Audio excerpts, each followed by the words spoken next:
Alright, she's going. Okay. Get it rolling, you say, huh? It's not bad. Well, you gotta put a dice pun in there every once in a while. Hell yeah.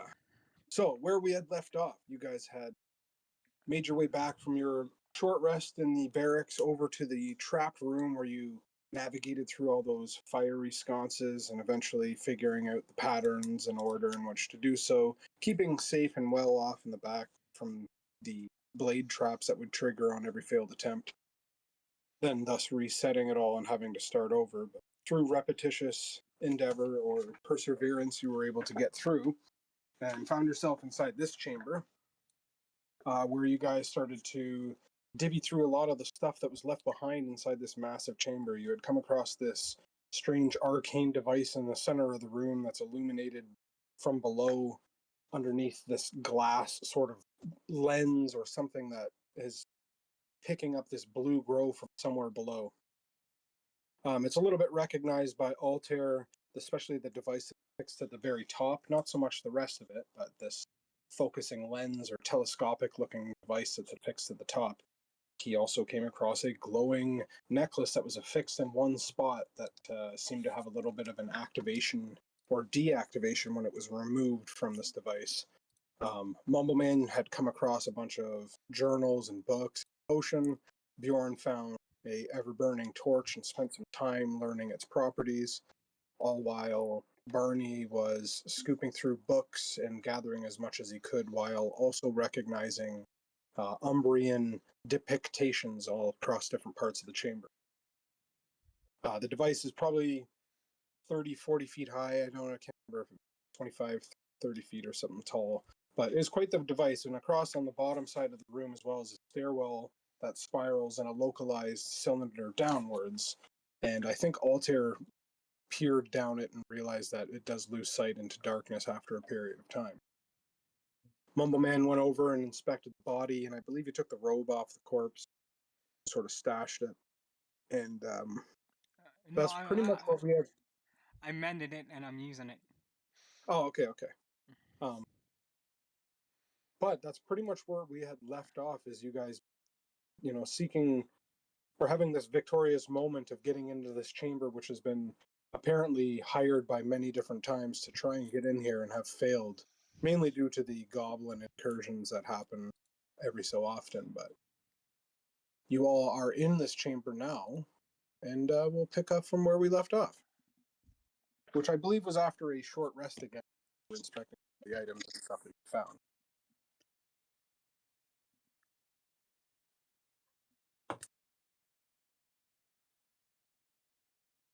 The door still rests open that leads back towards the way you came in, and there's the mild glow and illumination from within the chamber that is created by the blue eminence from beneath this device. But everyone looks over at this moment as you see and hear Bjorn say row as a torch flares up and his cape billows behind him. And what would you all like to do? Yeah.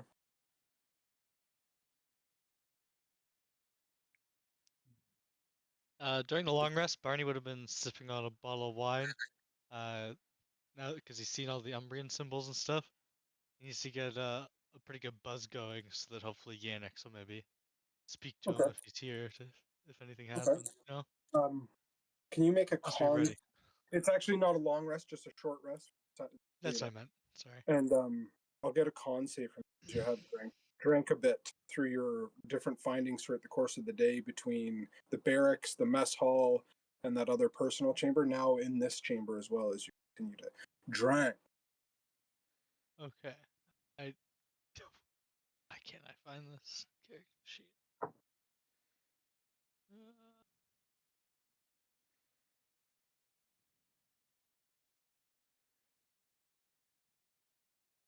This. Yes. Okay. Sorry. Like, I swear I've done this before.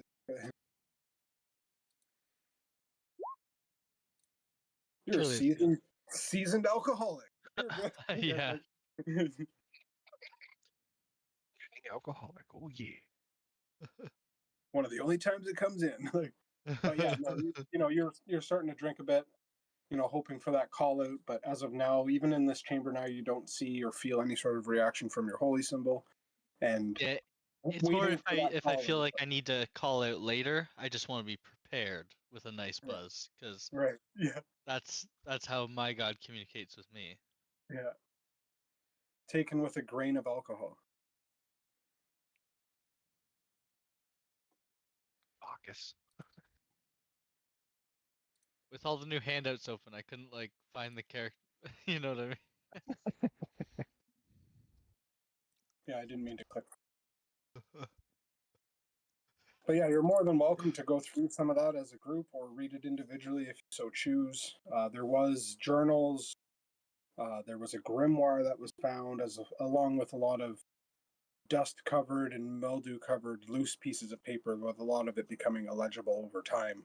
Because you're not entirely sure how long this chamber's been sealed, but long enough to have a very, I'm not going to say sun-bleached, but mummified dead person within the chamber here that's left a ever-burning torch on the ground that's enough to char the rock floor. So Bjorn says row and shuts the torch off. Kind of like fasten it to my side. Or he's just gonna sit down and watch Bjorn billowing his cape as he drinks. I'll start chewing. So This old wine's a little where? sandy. Ooh. So Alter, go ahead. shall we stay here? Should we move? Is there anything we want to look at? Are we gonna go try and see what is attracting everyone? If it's, are the stairs going up or down? They go down. Maybe go down the stairs and see if something's there that's attracting these goblins constantly. I'd like to see what's down there. Alter, with your proximity to the stairs as well, when you're investigating, it is a bit of a cool breeze that comes up from underneath, but it does go down well enough that it lose sight of the spiral. Okay. There's a cold breeze that comes up.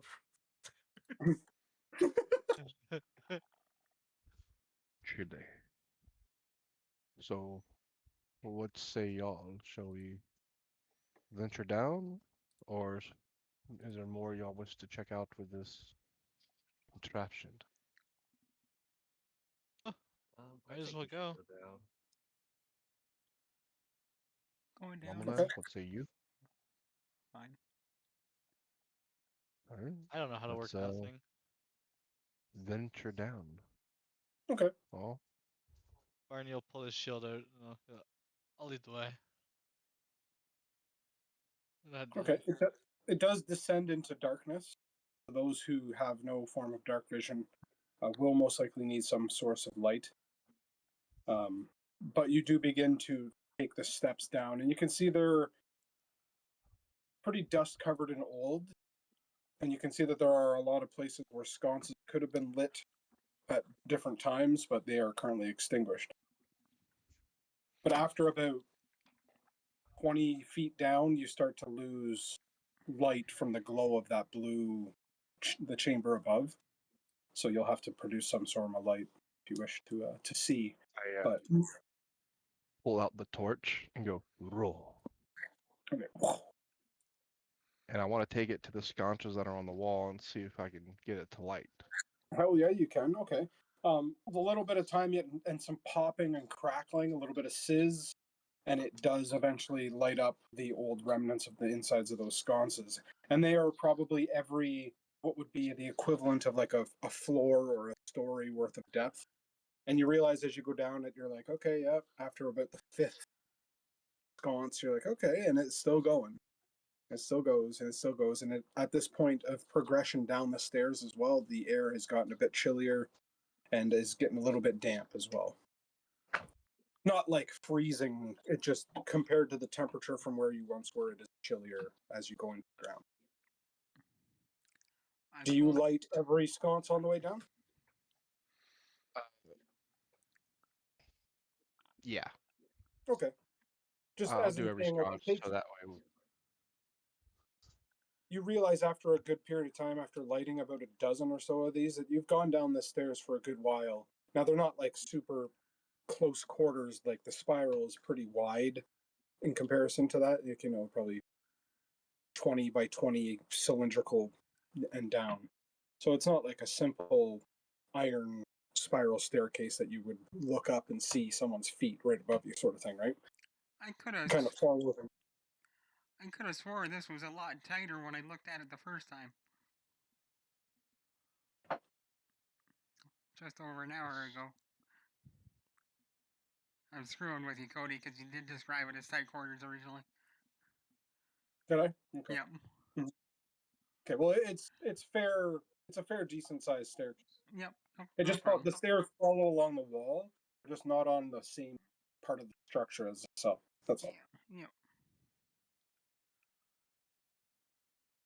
But after, again, about 12 or so sconces that get lit up, you do reach or eventually reach near the bottom of this stairwell, which has a very slightly damp floor to it. It still has like very similar floor to the texture that was upstairs, like the brick stonework or worked stone effect. But at the very base, it goes to a very small hallway, and there is iron door at the end of the chamber, not as ornate as the one that you had entered in. But on either side of this door are two levers, and they're a bit older, slightly, I'm not going to say rusted, but just definitely a bit weathered down here from disuse. Are there any signs of recent disturbance? Make a perception check.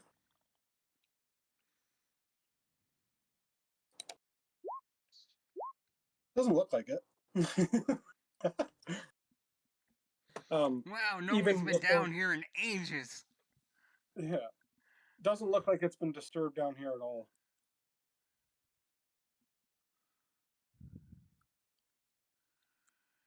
But you do have, with everyone slowly gathering and catching up, Bjorn lighting sconces, which kind of creates this cool sight as you look up through the center of the stairwell up to the top, where it has completely a lit or a light from all the sconce fires that he's lit along the way.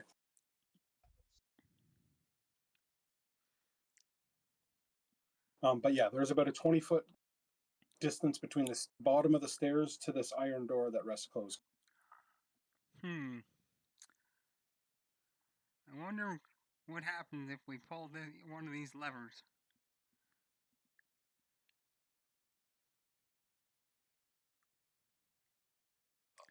I start walking towards the one on the right. Okay. Well, there's You only reach, one way to you find reach out. it. Hold on. I walk up and I want to pull out some of that rope and kind of tie it around my man. So if like a trap triggers, I can give him like a maybe advantage on dexterity by yanking him back Okay, I see out what of you're doing. harm's way, Sure. like a lifeline. Yeah. Can I investigate this lever and see what I can determine from it? Sure, you can make an investigation check. Are you trying to ascertain if it's trapped, or are you trying to see what the mechanism does, or? I'm trying to figure, yeah, like basically, there's two levers. So, well, the one on the right, like, what if I pull it? What do I think it's gonna do?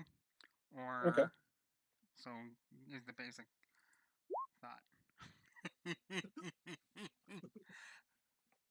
Damn. All right, so Looking I at just it, grab the lever and yank. and it when you yank, it's your initial like thrust of power into it that kind of breaks that. I'm gonna say build up, where if you were to pull on it slowly, it probably wouldn't move, but you're like, oh yeah, and kind of, and the lever goes down its channel, and it seems to release some sort of mechanism or something, and you hear it clank from within the walls where the door is. Nothing happens, nothing shoots out, no traps are triggered, but you hear some sort of mechanical clunk with your quick pull on that lever. if I push the lever back, does It when you push it back up, it has a bit of force behind it before it pushes back up, and you hear the same similar sound of the mechanism from within the walls again. all right? So I've moved it up and down, but I'll move it back down. Okay. And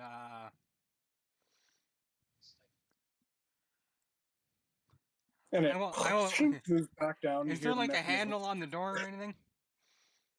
There's no handle on the door. It's this iron sort of grid. I'm not going to say gridlock, but like it's not wrought iron, but it's just like a plated iron door. No handles on it. There's no hinges on it. There's nothing like that. It's fairly smooth and reinforced. I walk up and kind of undo the rope, seeing how he has moved it up and down, and nothing happened. I put the rope away and I go over to the other handle. Okay. Here's the hoping, and I just boom. Okay. Pull it And down. you pull down on that one, and when you pull down on it, one on the right hand side shoots back up, and you hear mechanisms like reverse on your side of the wall. Bjorn, it, and then it resets on the opposite side.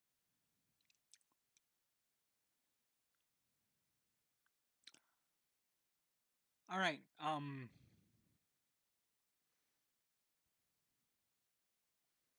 How? What? Yeah. What? Sorry. Mumble Mantle is mumbling to himself, and wonder if we pulled on both of them at the same time. And then Okay. he looks up and he looks at you and goes, "Yeah, let's try that." Okay. I grab the one I'm in front of. Indeed. And we'll pull down on both of them at the same time. Okay. And you pull down on both of them at the same time, and you realize that the mechanism requires both of these levers to be pulled down at the same time. Now, this door is about 15 or so feet across, so it's pretty much some sort of fail-safe to not allow one singular entity or person to get through this gate. And you pull both of them down, and it goes grinding of steel and rock as the gate begins to sort of counterweight and lift up, and it reveals a very similar blue glow that you were experiencing from the chamber that you were in before. But what is revealed on the other side of that door is this rock cavern that has old architecture half built into the stone, whether it's carved or whether it's not. The chamber's fairly dark, but what is happening is ever so often there's blue and red crystals that you see that are integrated into the cave walls, and some of them glow and some of them do not. You're also met with the smell of water or dampness in this cave, as well as the sound of distant rushing water. So out of sight, somewhere within this cave, you hear water movement, that kind of sound that's ever so present. You also see, I believe right here is illuminated, and it illuminates a series of shards of crystals all over the ground in here. You see roots growing out of certain cracks and things like that, as well as you sort of stand in this chamber.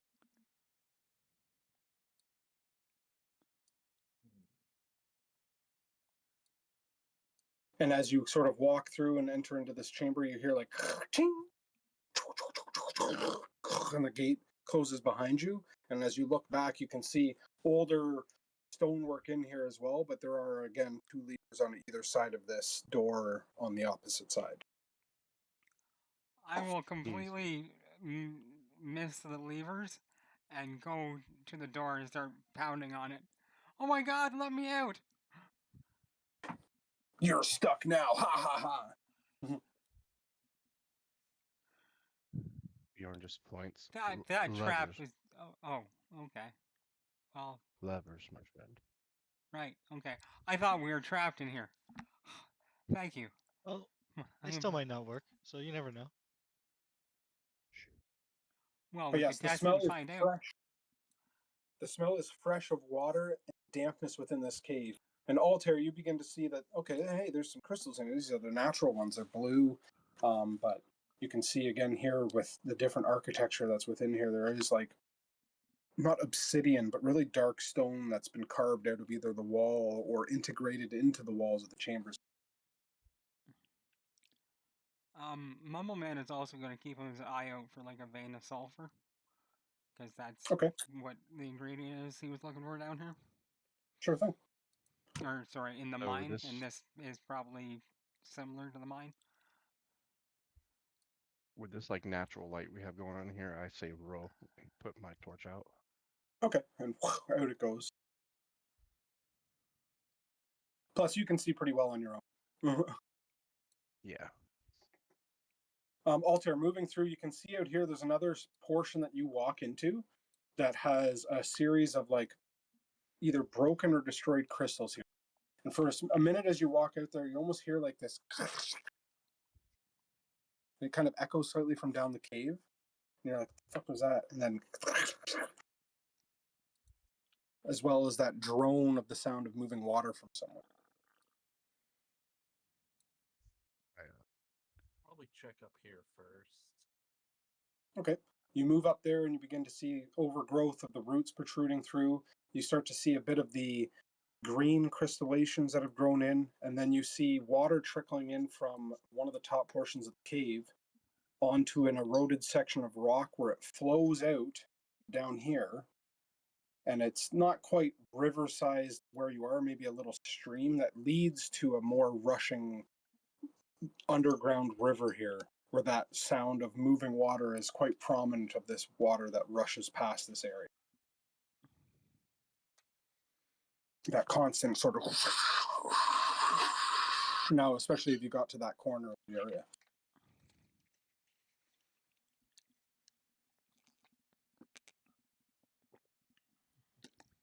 So can we like walk across this water, or is it? This water here currently is not that deep, and you can see through it, even though it has a bit of a current to it as it's kind of trickling down to meet this other portion here. You realize, though, with just the area that you're sort of walking in, with constant sort of mist that's kicked up from, water pouring in through different waterfalls and sections that meet this river, that the water, or sorry, that the ground under your feet could be a bit slippery if not taken carefully. I gingerly walk across the water. And you do, and it's not Minding. it's not a big gap for you to cross, especially, and you sort of do cross that area and sort of get to this other sort of, I guess, cave portion. You can see some of the ground here is a bit discolored from either the glow of the crystals or just maybe the crystals themselves expanding or something across the cave floor. But you do see other portions of water that trickles into this area and then meets as you look yourself down that path where a major waterfall is hitting, creating the main source of this noise in this chamber, before that water flows out of sight somewhere into the darkness or into the glowing cave, I guess.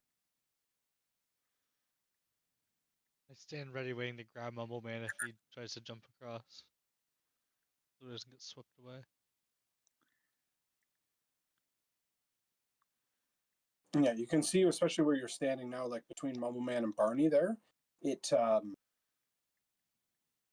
has definitely eroded what probably was a pathway in here at one point, but whether this water has come in recent time to get rid of that pathway, you're unsure. Altair, you walk out into this area and you see the illumination from all the different glowing crystals in this chamber of where this river, underground river, meets that flowing water. And then right about here, it starts to go on a decline deeper into the cavern, but the water begins to pick up current as it goes down that decline from this point on. So pretty much where those two blue crystals meet each other, right about here, is where it starts a decline to lead further down in this cave. But all along, see illuminated from the crystals are different portions and ledges and even old maybe foundation work of what might have been old bridges or something under here that used to connect these spots but have long since collapsed into this water or have given way over time.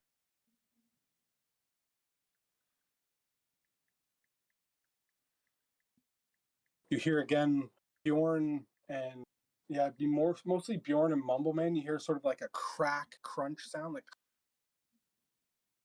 and then kind of stops again, drowned out by the sound of flowing water. Pull my bow out, so that way I'm like somewhat ready to knock an arrow if I need to. Sure thing. And I kind of start walking back this way.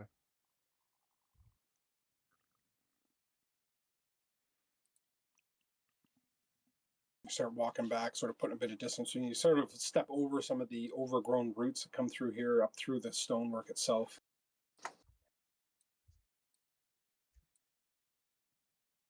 Kind of turn around and see that Altier's kind of behind me. I guess if we head down this way some, because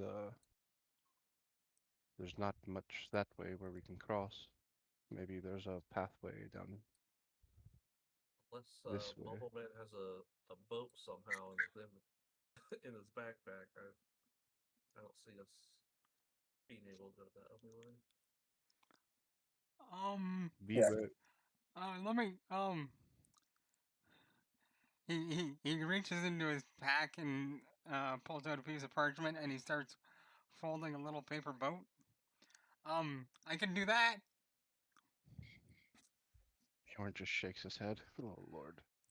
And he puts the boat in the water before he follows them. Georgie, We all Barney, you see as you're sort of standing over there, you see different portions of crystal, red starting to meet blue, and it kind of creates this weird sort of purple glow at certain points, just with the color cross like that. You see these really dark buildings integrated into the stone, although they're not like, there's no doorways on them, no entranceways. It might just be like carvings within the chambers here. But it's right beside this chamber, or sorry, right before this waterfall, and this side of it itself is slowly eroded just from time of it having water poured all over it. Okay. Can I try to jump across here? To Right here? that side? Yeah. Oh, absolutely. Yeah, that distance for you, I don't think is an issue. It's 5 feet. With basic things, 5 feet is no big deal. But again, you sort of hop across and you sort of do that like little steppy so you don't slip and fall. And yeah, you sort of stand beneath this sort of structure here.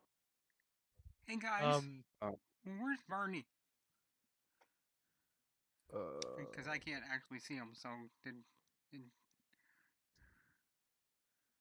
I don't know, not follow. Should we go back? I don't know. I was too busy folding my boat. I looked up and I didn't see him. Okay, let's backtrack a little and find Barney, because if vision serves me right, I saw look like some dead goblins down there right past an iron fence.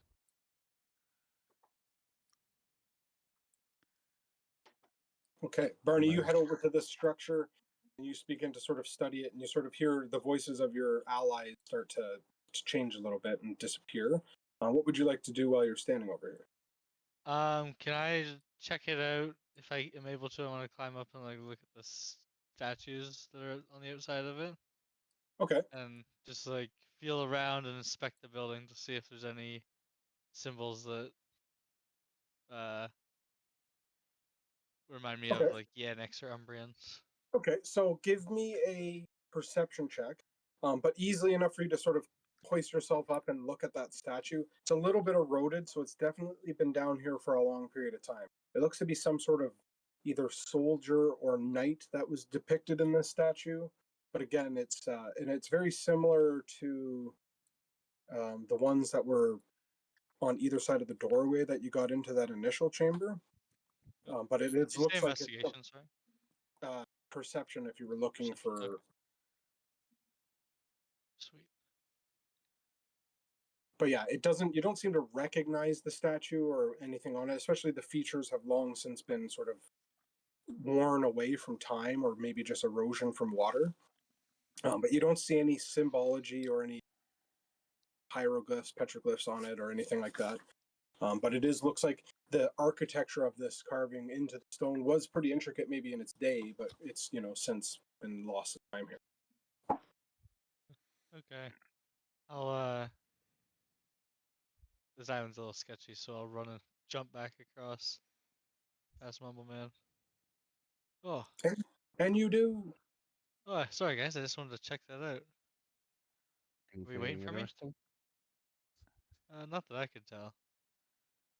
Well, back this way, it looked like saw a iron gate. Looked to have some dead goblins on the other side. Oh, So there's a good chance we're not alone here. well, they got in. That's the true question. The statues over there looked like they might have been the same ones that were out front. Read. Again, you start heading down here, and you hear that.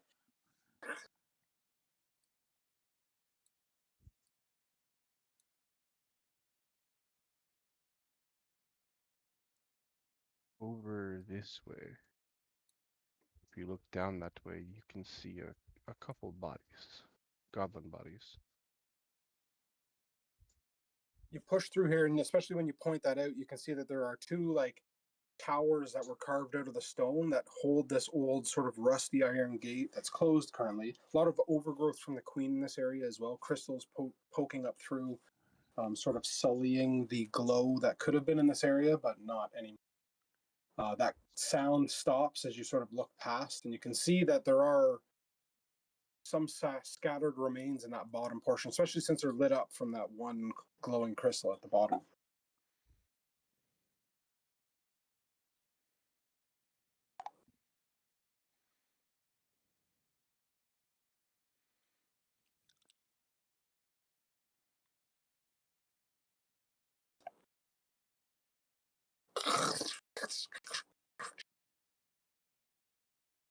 There's something here. We keep hearing something.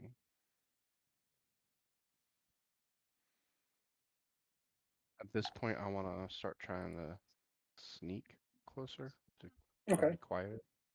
sure you can. Go ahead and roll stealth if you're looking to move very quietly in this area.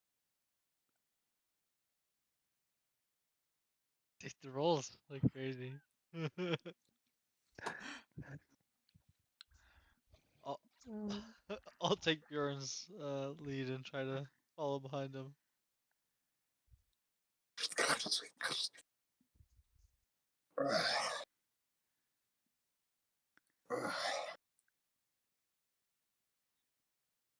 You're doing pretty good. So much Bjorn that you're like, okay, I'm feeling pretty good. And it's right up until you get about to the gate port. You're like, okay, yeah, I can get past this. And it's not tall enough to hinder you progressing forward. It's kind of just like a passage sort of gateway here. And again, you move up to it and you hear that.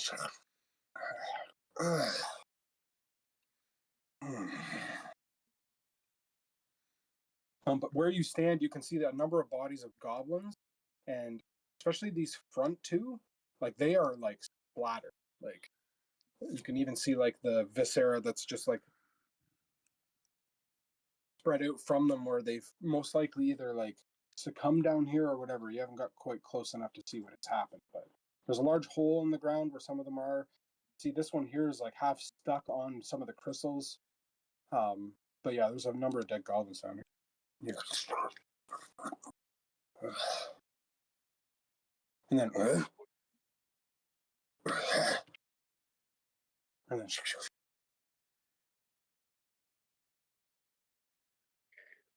then it goes. Right on. Huh? You turn around, Bjorn, for a second, and Altair's right fucking behind you, and even coming. Mumble Man is looking around for Altair. He can't even see him. Ghost. Well, Barney's kind of hiding behind the pillars. Like, do you see anything? can only see so much. All I see right now is dead goblin corpses and a hole. A big. Is it a hole or a crater? Looks like there's a crater here on the ground. Okay. Was he going to go Peek out. extremely good or extremely bad, guys? I kind of reach forward to grab the gate and just They kind look of like they open the got gate. fucked up. And it kind of unlatches. Doesn't make any noise for like 2 or so feet of movement before the last bit of it goes. It sort of echoes a little bit through the chamber. But you haven't heard that crunching sound and the other sort of exhaling noises that were seemingly coming following that.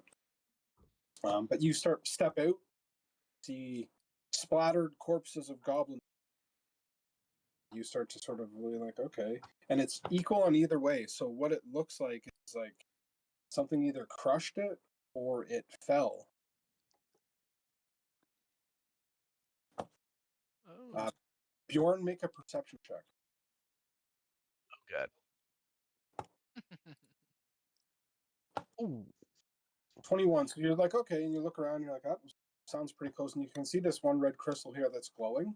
And on the cave wall behind it, you see like a reflection for a second. And it looks to be like there's like a circular disc or something on the wall of the stone.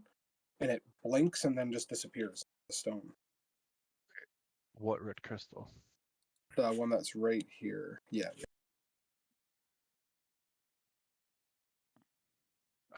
Okay. There's a mild bit of tremoring, a little bit. Sound of sort of. And some of the rocks from the cave wall here sort of give way and clatter to the ground. But besides that, you don't see anything else other than that. How high is the Look. ceiling here? And what's You on? look up, and you can see that if you look up, it's about 60 feet. So this chamber here, especially, it's a bit more narrow from where you came from. Or sorry, it's not as tall from where you came from. But you look up and you can see a very small orange glow from a hole on the top of the ceiling 60 feet up.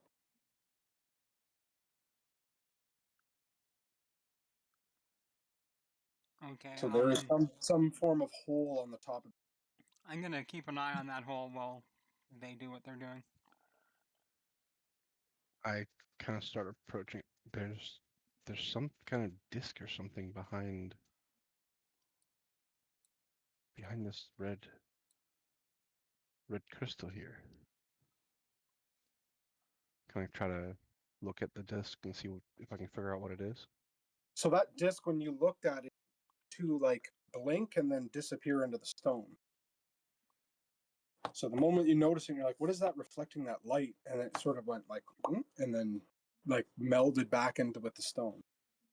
And then you felt like a small bit of tremoring and shaking from the ground, and then it kind of stopped.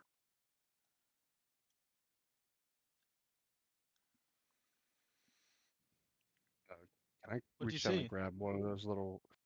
I saw like a disc, and it was there. I blinked, and now it like disappeared into the stone. I back up a little bit. I'm gonna grab one of the little rocks that fell down. Yep. And kind of toss it towards the area to see if it just passes through or if it bounces back. Okay, you throw the rock. Where are you throwing it? Like against the where you seen it? Yeah. And it hits the rocks and bounces off and clatters to the ground.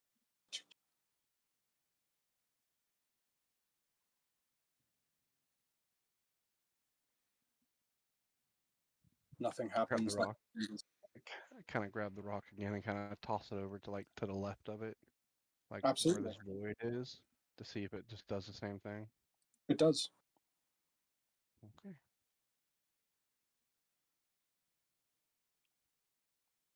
Hey, Artir, what's so special about the red crystals?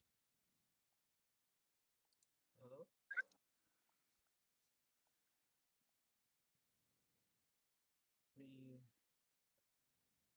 If you happen to know. I have my notes somewhere, but I can't find. I think I And- accidentally undone them. just I don't know if that was an accident or what, but I saw something that was big.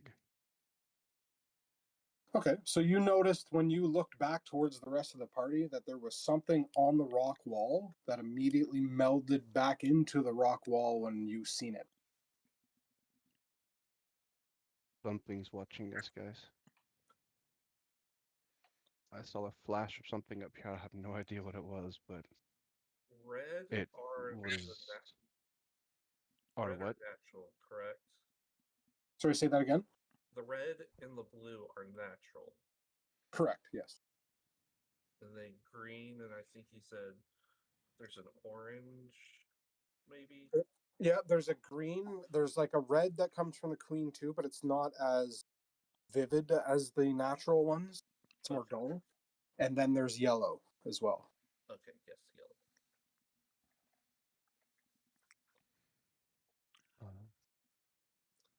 These just look like normal natural crystals. There doesn't look to be anything special about them. Bjorn kind of backs up a little right here. Mumbleman, in your travels, have you known of something that can go in and out of rocks? Seem to vanish within them? Mumble Man will search the confines of his brain at the twisted paths of yesterdayore and come up with. What exactly does he come up with? I would say probably not. It's not like you were a huge cave delver or something like that. Yeah. Rock is solid, so I don't think anything can move through it without Something's breaking it. moving. And you notice he's still staring straight up. I think he's watching something. You are standing there looking up at something. Bjorn's sort of like raising alarm here for a second, and you hear from behind you. And you see as you turn over to that sound, there's some form of fucking creature there reaching out with like this long sort of arm that looks like it's either made out of like rock or something like that. It has a big fucking eye in the center of its head. And its top of its head is this giant maw that it takes a piece of the crystal off the floor and then shoves it in its mouth and then melds back into the wall. Who else sees that? I would say anyone who looked towards the noise behind them would see this creature that did that. Okay. And it notices you and then melds back into the wall. So where was this creature? It was back. Yeah. Barney was looking up here before, so he wouldn't have seen it.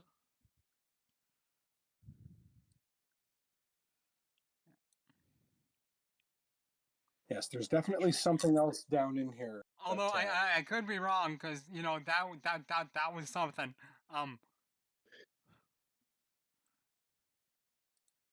Bjorn decides to just say, "Are you friend or foe? Can you speak?"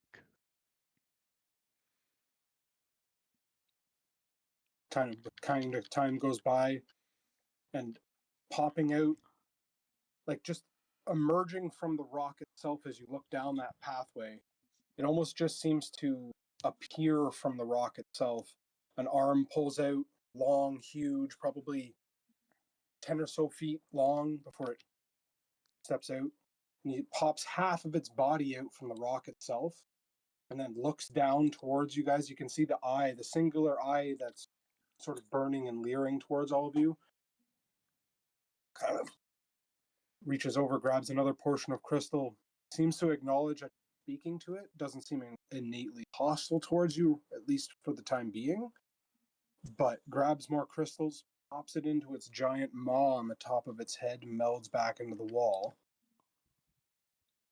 Would I And then know if creatures eat crystal?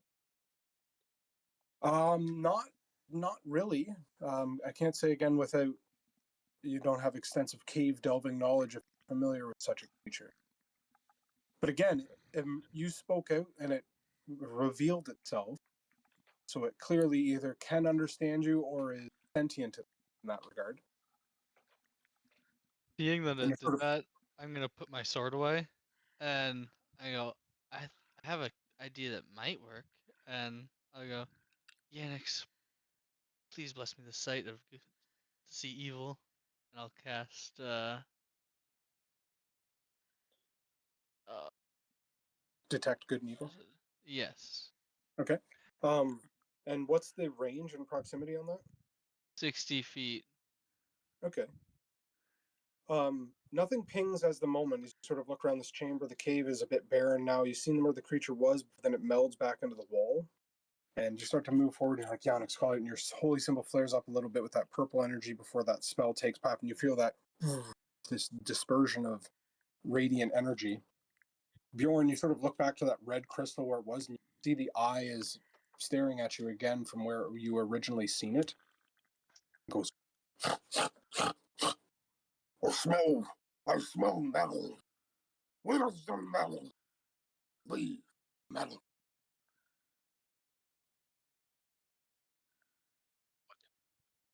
Could not understand. I think he said I smell metal. What Something metal? about I don't have leaving the metal.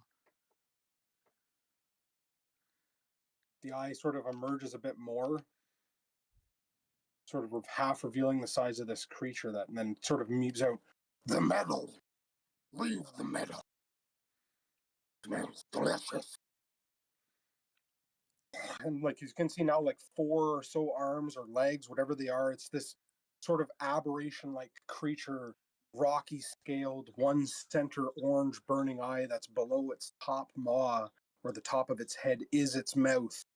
And you can see with one arm as it's speaking to you, reaching out, demanding metal or something, grabs some more crystal from the wall and kind of breaks it off while still staring at you, and then shoves the crystal into the top of its head, and the maw on the top of its head closes like a giant mouth. You can see as it's doing that, bits and pieces of crystal are falling and strewing off the side of its body. Metal, I grow impatient.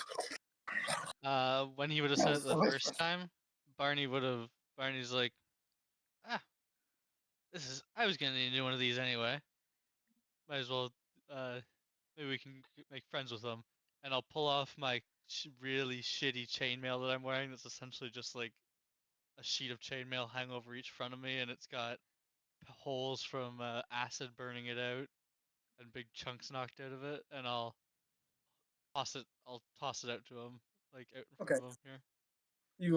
Bjorn, you see as it calls out like that, it sort of remelds back into the stone effortlessly, and it doesn't change the formation or shape of the rock. It just seems to be able to pass through it willingly, and then it reemerges over as Barney doffs his chainmail and leaves it on the ground. The creature steps over, like, what is that? And you can see this like rapid tongue flailing out of the top of its head, kind of like you see it fully reveal itself now. Has like 6 arms, whatever it may be, and it's sort of keeping itself mucked up. Huge. This creature is massive as it sort of pours out and reveals itself to you. And it kind of reaches out with like one pinky finger from one of its hands and scoops up the chainmail off the ground. Sort of like, it seems like it's smelling it or looking at it, and you can see it like its eye focus in and its pupil gets large and then dilates again before it throws it on the top of its head and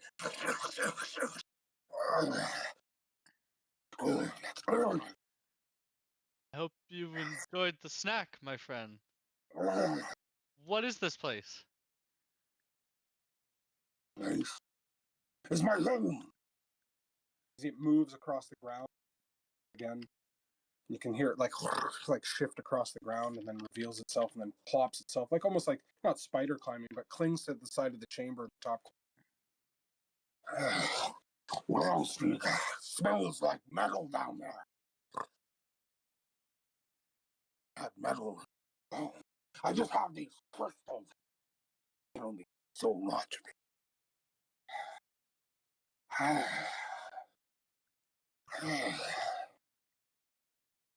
I grow impatient. I pull out like all I have that's metal on me. I'm like, all I have that's metal is this knife. Yeah. Besides that, all I have is or leather, which is what I'm wearing, but I have this metal knife. I kind of take and just swing the knife over like next to the wall so you can get it easy. You see it like scurry like over to it. It's not super quick. It hits the ground before it can get over. Kind of like looks at. Yes. And then eats it and disappears under the wall. Pops back up over here out of the floor and out of the side of the chamber. Scoops up some of the scraps of crystals that are on the ground. Like, see it like pick up a couple and then toss them to the ground. Like, Gotta get closer to the guys. Yeah, listen, I don't have any more metal. I think we should just leave. Get out alone. Have you smells heard of sweet. Barney has questions to ask, and he goes, "Have you heard of Yannex before?" What's a yarn? Is it metal? Is it rock? Is it crystal? Ask I him if think he's yeah, trying to eat this metal it's cake. metal, and there's a whole bunch of it up top. And I think that hole we could probably dump it all down here for you when we get back up top. That hole? That kind of like half looks up towards the hole in the ceiling. Barney just like loosely looked at it and saw the crushed things. He's like, it's probably a hole. He's like, yeah, that one. Those small things fall down from there. No good to eat. Don't taste very good. Say metal.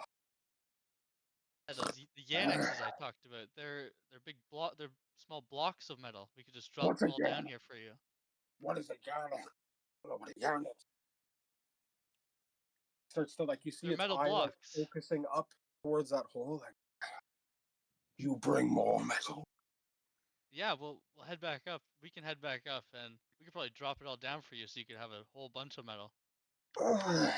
Ate this metal gate yet? Disappears into the wall for a second. Pops back out over here. Wave to Mumble Man.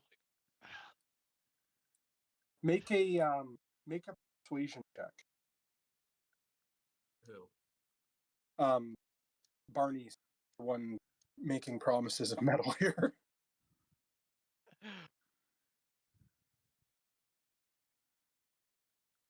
Oh, I accidentally disadvantaged it, but 8. That's unfortunate. You say you will bring metal, but I smell metal on Oh, you. I'm so sorry. I completely forgot about this, and I'll And it like pull my short sword out and hold it out for him. clutches it from you.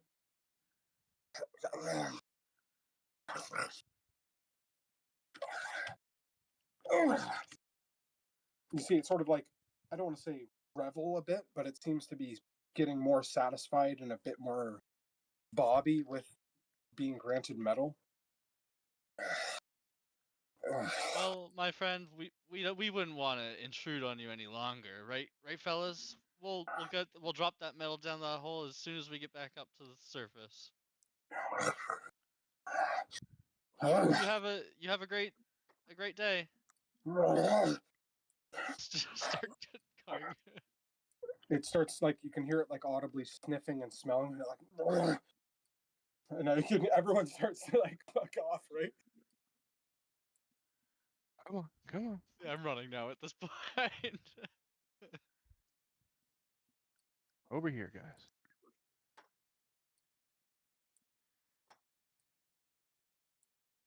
Where's Mama Bear? Come on. You can see it's still this now in the corner. As you turn around the corner, it's already sitting there looking.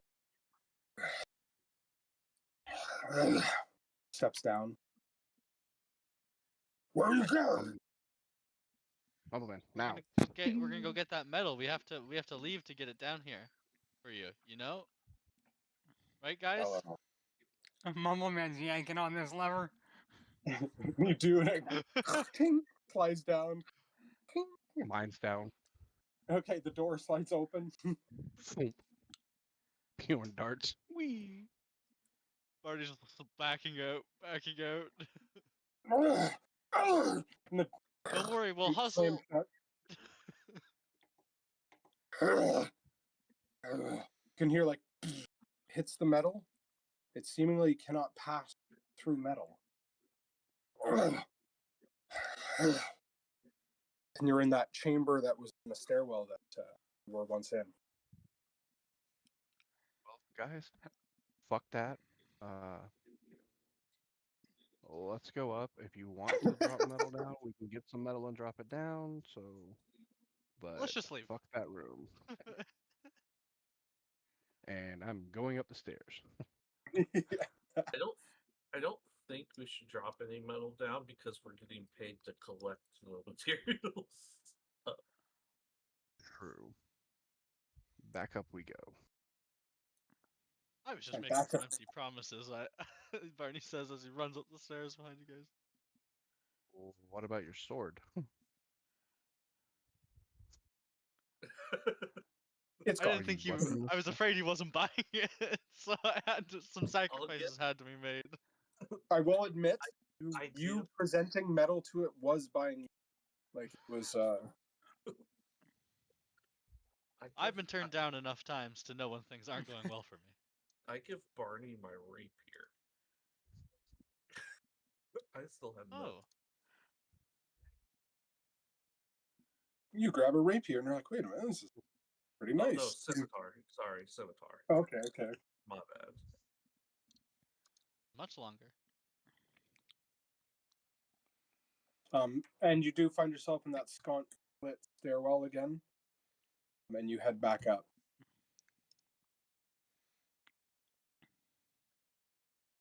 Bjorn's the whole way up going. He wasn't getting my fucking torch. I know it's got metal on the top. But you can kiss my ass. This is my torch. I guess I'd like to put the what's it called?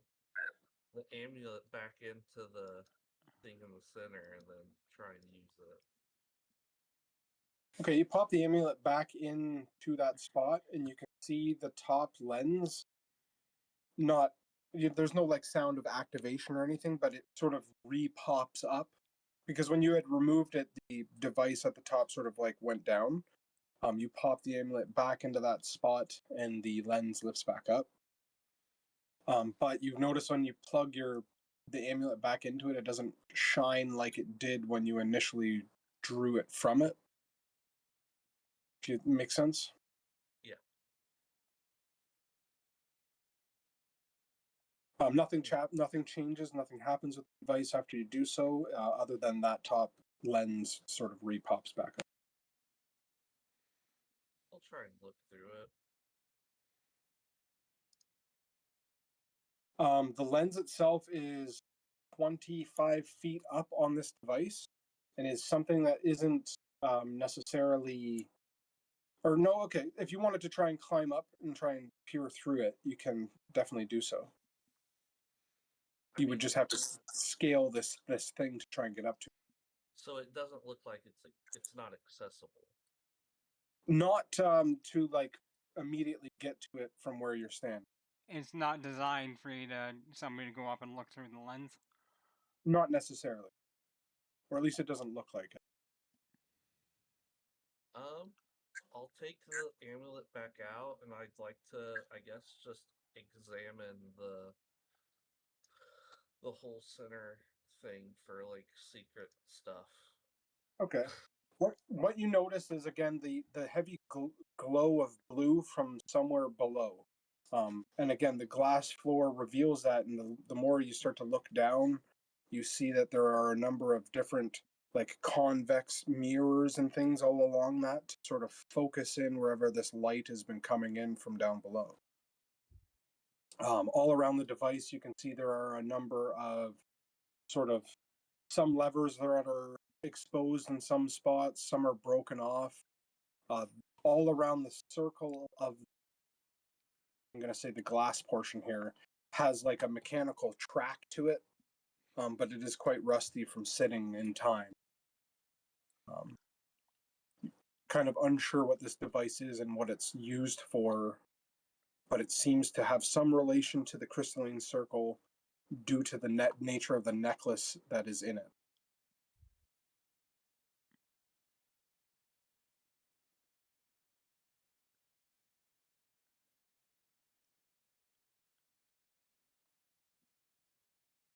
Anything else you're looking for in particular?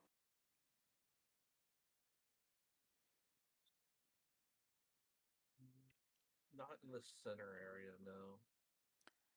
Is any of this made out of metal? The device is made out of metal. A lot of the base part of it is made out of metal. The lens at the top is made out of metal, although it might be like it's more of a patinaed brass or copper or something. And this portion, the whole contraption is pretty much made. Yep. Okay.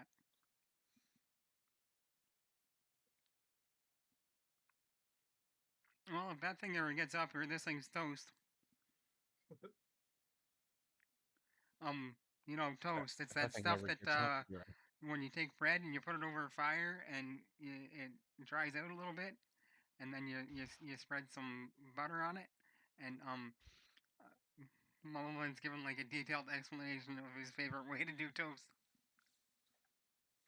Bjorn just goes, if that thing ever gets up here, I think we got a lot bigger problems than it eating some metal. Well, this thing looks kind of important, and you know we might want to preserve it. It's been here for a while already. Well, Yeah, if you apparently couldn't so get is past that. the metal door, it didn't eat it.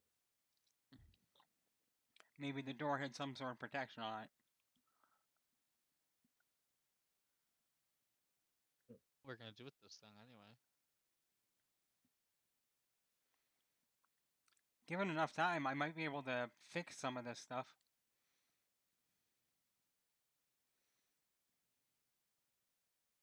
See the blue light from beneath sort of flare up a little bit, sort of changing the sort of glow and illumination in the room periodically, and then it sort of dies down again. Not that it goes out completely, but it sort of changes its light. Mumbleman cast mending on a small portion, like a broken lever or something. Okay, and part of it does reshape eventually.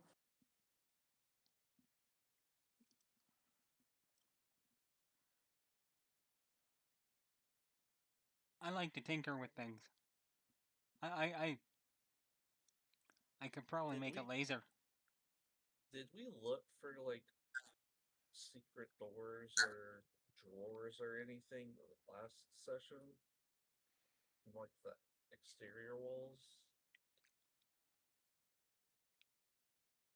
Or I don't no? think so. I'd like to go around and try and do that. Okay. You can make an investigation check. And that'll take you a bit of time to go around the entirety of this chamber looking for secrets. I will guide myself. Okay, 15, not bad. You guys watch Altair begin to sort of walk off and starts like, touching pillars and walls all around the chamber.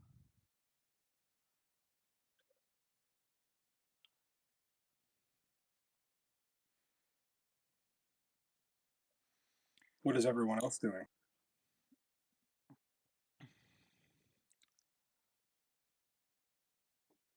Mumbleman's gonna grab the journal Okay.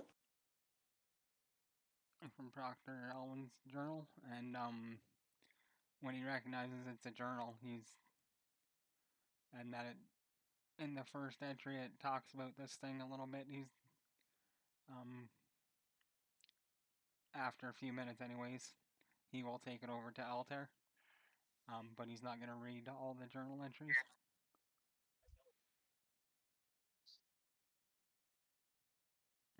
Okay. While they're all doing that, Barney's gonna go to the door to the front entrance here. You Yes. might want to try the other front. And I'm gonna peek through the door to make sure that What are you looking for? sorry, I'm trying to do some two things at once. That's okay. And I'm gonna make sure that nobody's like coming in behind us because we didn't close things down or whatever.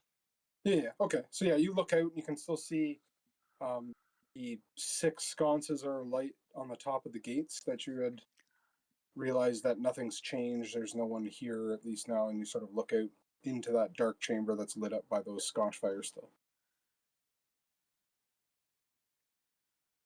Because it's been maybe 20 minutes, half an hour since you've gotten in here. I thought we did a short Uh, rest in here. We had a short rest. Oh yeah, so- no, true. That's true. You did have a short rest. So yeah, it's been about an hour and a half.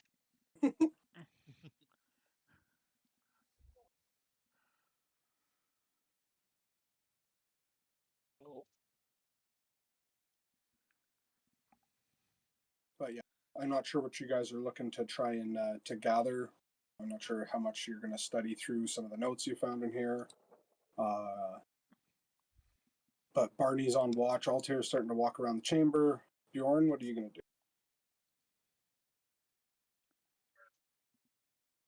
Debating on if we should just go ahead and head out of here and go to our destination and then report back what we found here.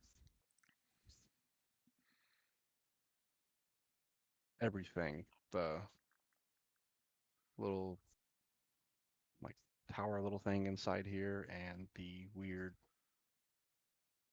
thing down there that's wants metal that can't pass through metal. Which is a little curious. It looked like it was made of rock, but it can move through rock, but couldn't move through metal. But it wanted to eat metal, But couldn't get past the middle door. but couldn't get past the metal door. I wonder if it eats enough of a certain thing if it can pass through it. Maybe some of the librarian people, the scholars back in the town might know what that thing is. I read something a long time ago, like when I was just a lad, or maybe it was my uncle told me this. No, it might have been my aunt or my mom, but something about you are what you eat. Oh, You think that's true? maybe.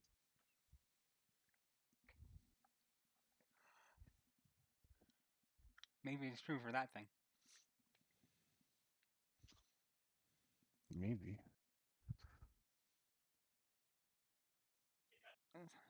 So But after guys, a few minutes, I will I def- give Altair that journal.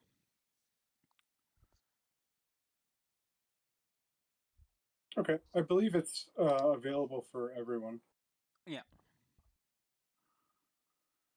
But Momo Man, as I said, is not going to take the time to read a book because, knowledge is something that you discover on your own. Is one of his current beliefs, although he's slowly going to change that.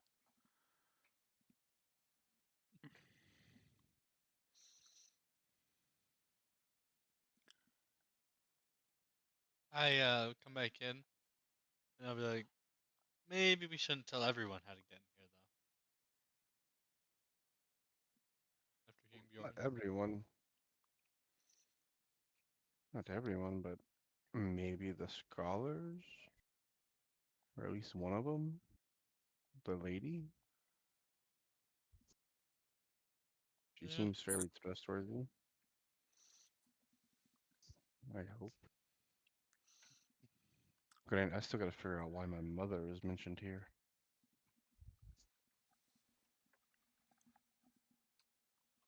Kind of start looking, waiting for Altair to finish doing what he's doing.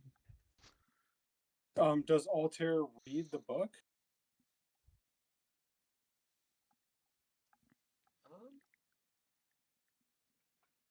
Yeah. Okay. Well, I don't know if you want me to read it aloud or if you guys are going to read the journal entries one by one, or We could do that, read it to ourselves when we take a break in a few minutes. Okay. How about What- we take a little bit of an early break? Consider reading that. Maybe that'll glean a little bit of information. We'll see if that helps. Okay. What time of day is it? It was morning when you left the city. And then you went from the city, traveled about 6 hours to get here, dealt with the goblins, had a short rest. So you're probably pushing about 3 or 4 in the afternoon, evening, I guess. I Close would, to evening. I would say a little bit later because we actually had 2 short rests. Yeah, no, that's what I mean. You had a short rest in the barracks and then in here, plus 6 hours travel, plus like an hour. Yeah, so it's give or take like 5, 6 p.m. Let's say 5, 6 p.m. in the night.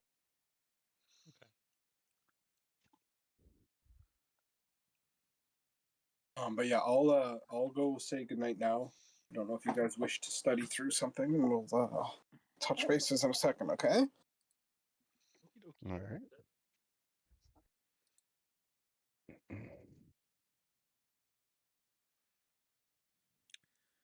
Is Probably that a good idea. something you'd like to do? Yep.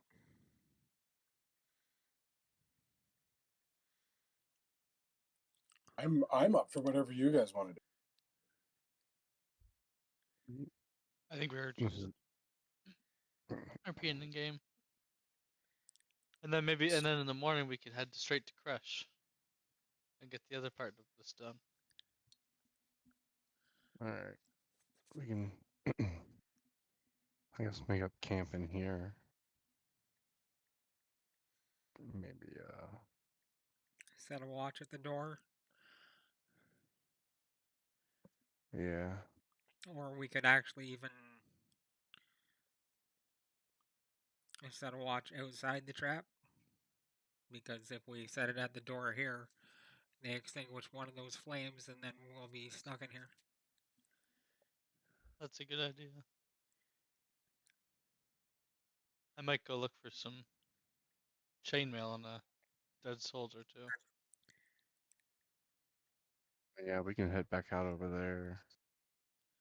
Kind of rig that door shut on the far side so no one else can get in here.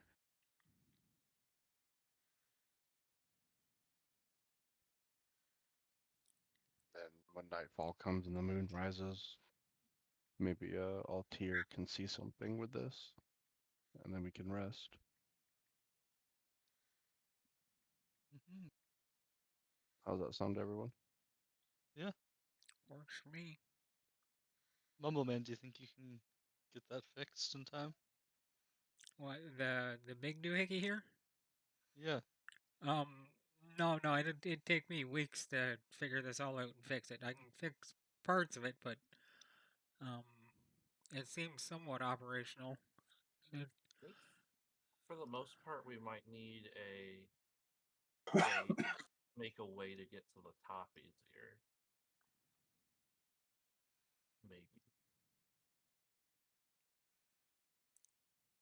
What if you guys just stacked a whole bunch of those barrels? And the table over here, and Mumbleman starts looking at things. It's like, yeah, I could make something stable. I think out of what's in the room.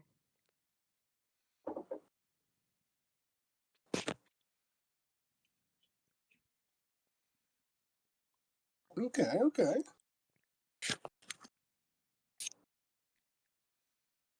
Alright, if y'all want to sit here and do that, I'll go with Barney, and we'll kind of set up out there for us so we don't get locked in here.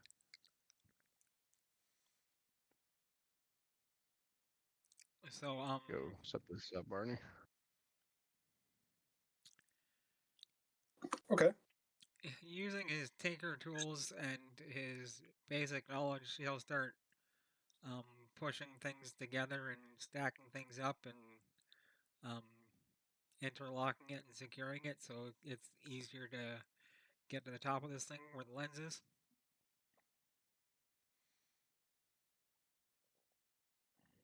Yeah, you can.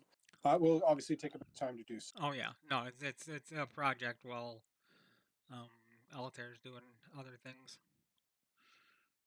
Okay, what's Altair going to do in that time frame? Should I guess I'm talking to Mumbleman during this. Should I wait till the moon's out before I try and put some arcane power into it, or You can try to do whatever you wish. Um, are your okay? I've only ever seen you use guidance and Schley. Could you use that Schley thing you use? Does that take a lot of arcane power? no? Maybe you could try using it and see if you get a reaction before you use one of your better things. I mean, I have mending. I'll try and cast mending into the machine, like I guess, or I'll give guidance to the amulet when it's placed inside and see if any innate power is strong enough to Okay. give it any energy. Okay. So you pump a little bit of cantrip into it. The amulet itself doesn't seem to change much. Again, it's lost a bit of its glow since it was desocketed originally. And now that a bit of time has gone by, it's sort of like a solid amulet, and then you socket it back in the machine, start pumping a bit of arcana into it, which then causes mild sort of reaction to it, very, very mild, but not major. But what you do notice and will notice is after a little bit of time doing so. How many times would you cast simple spells upon it? I get impatient and then I turn into I do wild shape chalice, um, starry form Right. to make heals stronger, and then I'll cast a first level cure wounds in it to see if Okay. since it's I only have first levels left, I'm seeing if the addition from my starry form chalice will help empower that. Okay, that's pretty sweet. I like that. So with you doing that, Mumbleman, you're building the ramp up to the top. More like a climbing apparatus because I don't think we've Well, got yeah, enough like stuff for yours. Yep. you're building a way up top. Yep. Okay.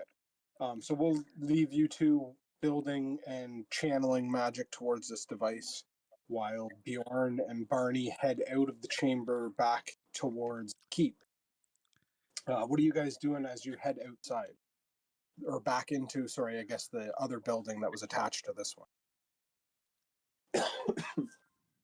As we walk, Barney's shows off his new scimitar, Altair Lentum. He's like, look at it. Never swung a sword with a curve. I've never swung a sword at all. Huh? TMI. Really? Yeah. I've never been around swords. I've used bows my whole life. My mother used a bow. She trained me with bows. My father didn't Well, use swords either. He used mauls, but I never messed with them. you are very good with it. I don't know how far you guys were leaving. Were you heading back outside of the keep or just staying within the keep? No. We were going to the room where all the scotches were. And checking out dead bodies to see if we can replace the armor that he lost. I think we're just gonna go all the like kind of just leads all the way back out, right? Yeah, it does lead back out into Yeah, like the 'cause I barracks chamber and all that stuff. yeah I was gonna go all the way out because I need to go try to peel chainmail off a dead body. Ah, okay. So yeah, you sort of look through. When you head out of the hallway, branches left or right, which direction would you go?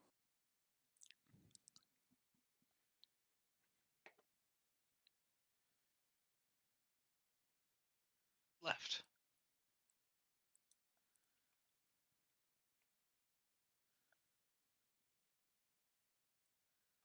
Barney's not currently there, but I can fix that. So yeah, you head down this pathway and you can see it's a bit dark inside. You get back to that familiar area where the wall is completely blown out here.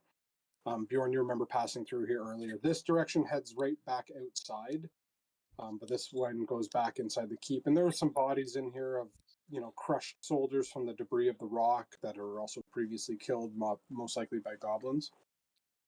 So you start to be able to see some of the corpses come into sight as you move your way back through the keep.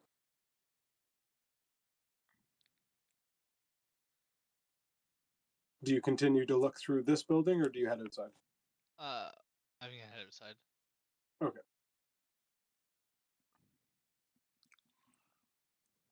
You head outside, and you can see it. It's evening at this point, still overcast, but not dark. And as you get outside, you can hear like a pretty deep exhale from your oxen still tied up outside. But you do find yourself out on the sort of main front area here. And you begin to scour around and look. You find an acolyte, no chainmail, and then you find probably up behind this tent is the first one you notice of a Bovarian guard. So the garb that they're wearing is like a scale mail, a bit damaged, not entirely, and you can see where they were run through with like a spear or something at one point, so it's a little bit damaged. The tabard that is affixed to it is soaked in blood, but I'm gonna go look for someone who maybe got like an arrow in the face or something, So my new scale mail isn't full of blood. Right. So I'll keep looking. These bodies are strung up against the sides of the walls. The one that is up here has decent scale mail, and you can see that they've been hanged up there.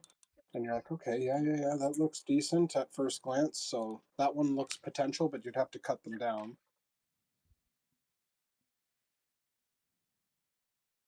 Okay. I'll pull some crates over and climb up and try to cut them down. Yeah, and you do. Which reveals like a basic set of scale, I would say. I'll And take a little bit of time to though, pry them out of it. the tabard is like sort of integrated into the armor itself. So unless you wanted to like physically rip the colors of Beauvais off of your armor, you'd have to spend a bit of time sort of taking the cloth off of it. Or you can leave it. I'll leave it for now. Okay.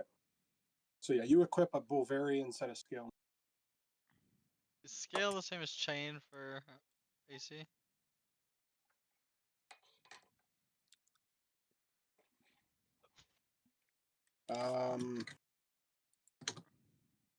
Scale mail is, see, a 14 plus dex. Okay. The maximum of +2. So if you have, what's your dex mod? A 3. So it would max out at technically. Plus a shield, so 18. Yeah. Right? Yes. Okay, so perfect. So that's the same. Thank you.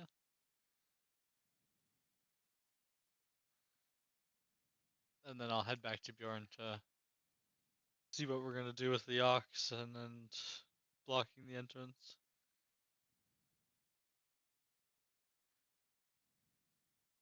Yeah, you can see the ox is still tied up to where you had left it. Seems to have eaten through what you left it for food. Kind of just chilling there, and it sees you guys approach and kind of gets a little bit excited and moves over to sort of greet you, but then can't move. You still see smoke sort of emanating from the mine shaft behind it, as well as more bodies that you might have missed from before up here. Number of stacks of crystals still on the outside is. I go over to the ox and kind of pet it, and I want to walk around and kind of gather up some more food for it to eat. Okay. Yeah, you definitely can scrounge up a lot of it too, because the goblins were quite messy and chaotic like that. So there's a bunch of scraps and shit everywhere out here.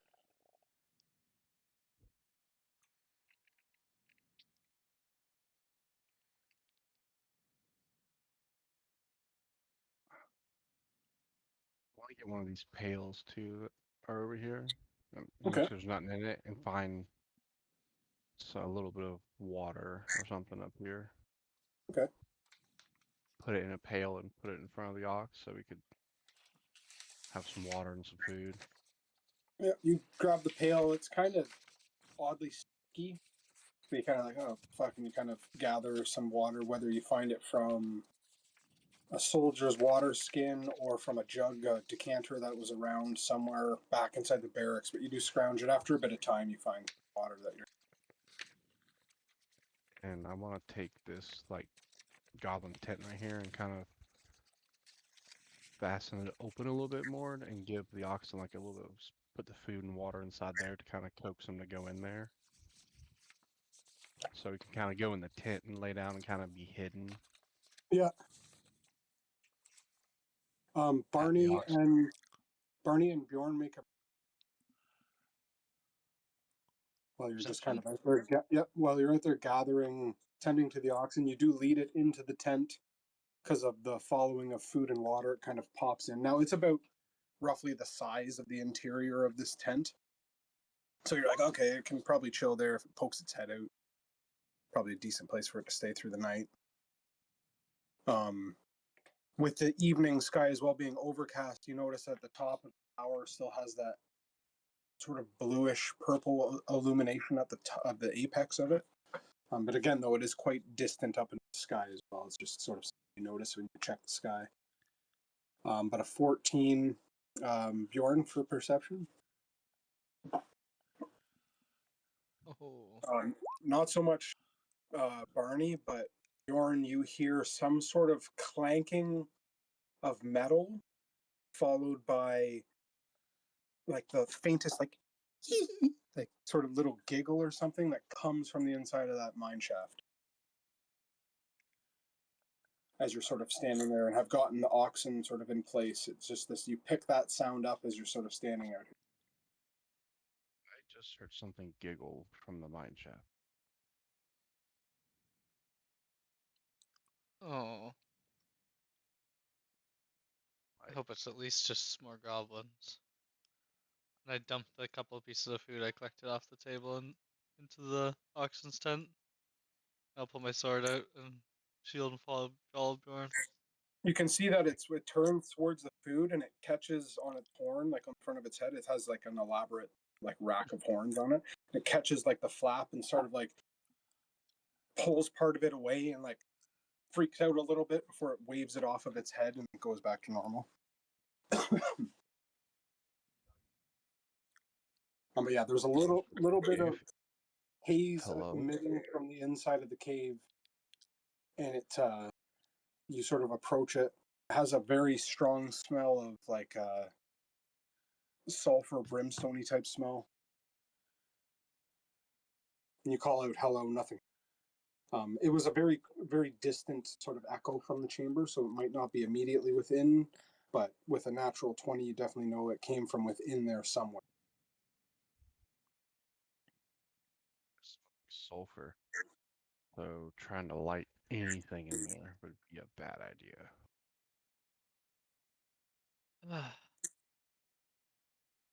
Can I grab are any of these small pieces of crystal here? Like Yes. what big enough to hold in one hand? You can definitely find a chunk that would. And does it produce like a little bit of a glow?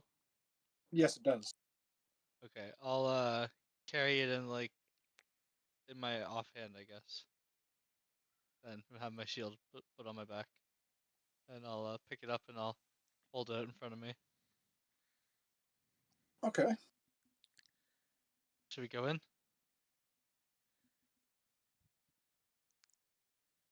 Yeah, why not? Fuck it.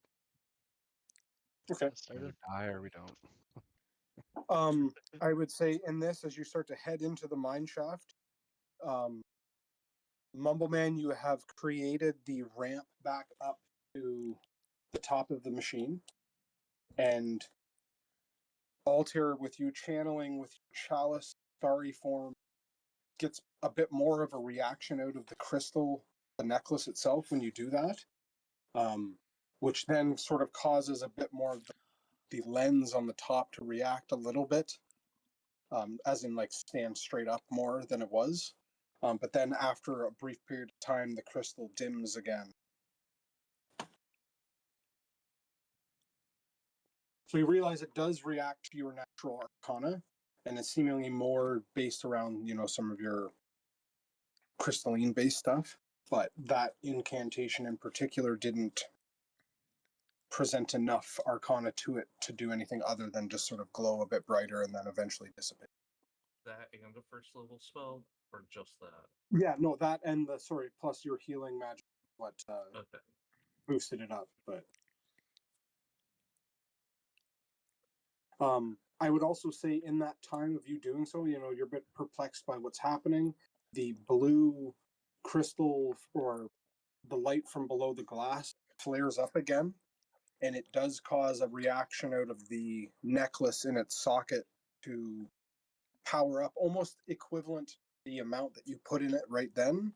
But then it dissipates as it doesn't seem to directly interact with it itself. So you're noticing pulsing changes with it the longer you sit here and focus on it. And at this time as well, Mumbleman, jumps back down from building his makeshift barrel stairway up to the top of this portal, or the top of this lens here. I guess I'll just wait for the next pulse and then put another first level into it, like at Okay. the same time, to see if it just needs like a jump start, like Okay. something. Okay. Is there anything else you do in that time frame? What are you staring at? What are you studying at? Are you waiting for the glass to pulse like that? Yeah, I'm probably just looking down and just seeing if I can make anything out of it. Okay. The more you focus looking down through the glass, the more you realize that, especially as the glowing sort of gets dim and then brightens up again, when it gets dim, you can look down and it goes down quite a ways. And you can see different mirror points that are throughout that hole in the ground for whatever this device seems to focus on something that is deep within the ground. And then it flares up, reflects off the glass, and then brightens up into the chamber here. So on the next pulse starts to wave up again and it's getting brighter again. It would have been within, I'd say, probably 2 or 3 minutes since the last time it did that. So I don't know if your form is still present with that, but It if is. it does, 10 minutes. okay, so yeah, it would flare up at least 2 or 3 more times within that initial 10-minute caster period for yourself. I'll just And try.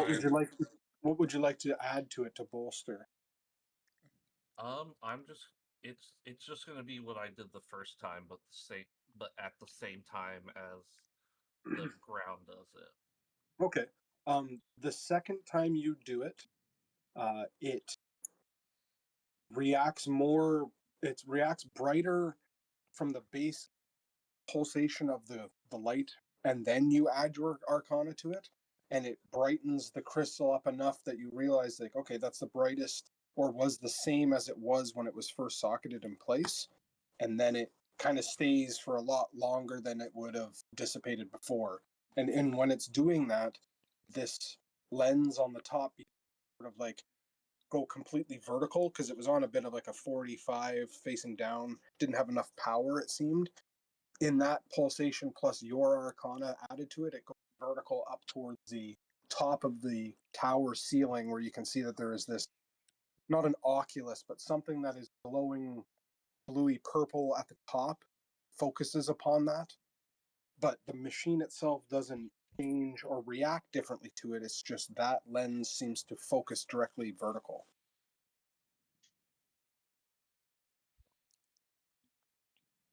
Okay. And so, how long does it stay active? I guess.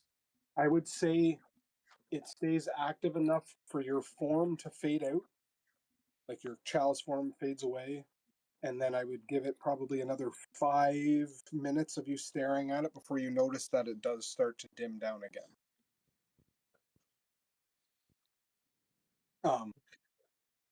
But yes, Yes. I am.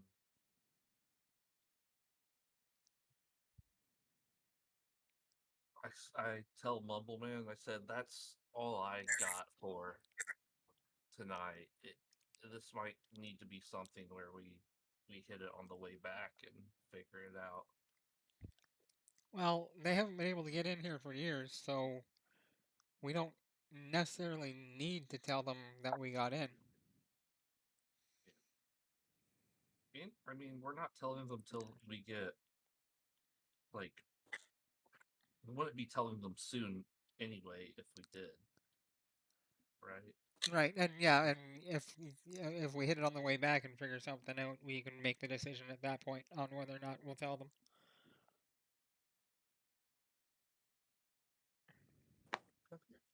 I'm fine with that. It might be smart for us to bring the armor and stuff in here and just have this as the, like, Our storage vault. facility. Yeah. All right. Okay. So You guys are having. Yep. Okay, go ahead. Okay. no, well, you can switch over to the other guys and.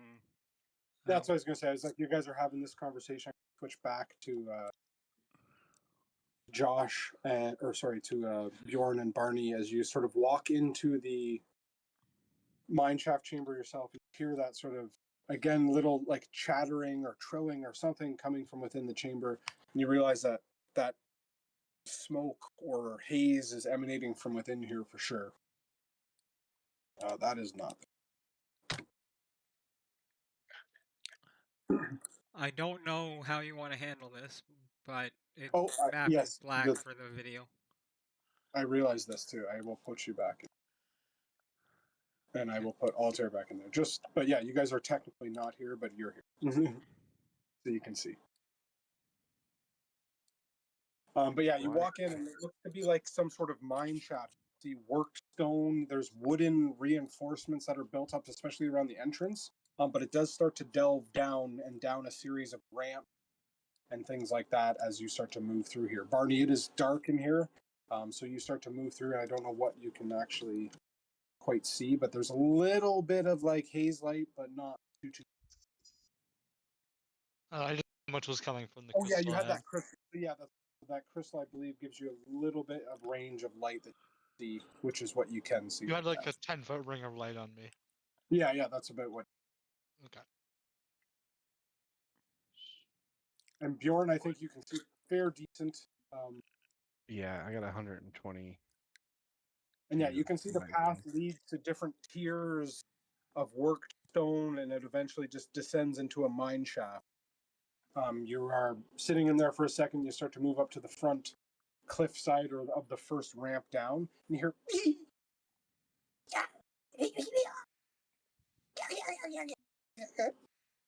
kind of echoes from within somewhere. So you realize quickly that there's still a little bit more goblins or left from. Kind of take a breath in, like seeing how thick like sulfur is. Would I be able to ascertain if I could light a torch and it not blow up? Make a nature check.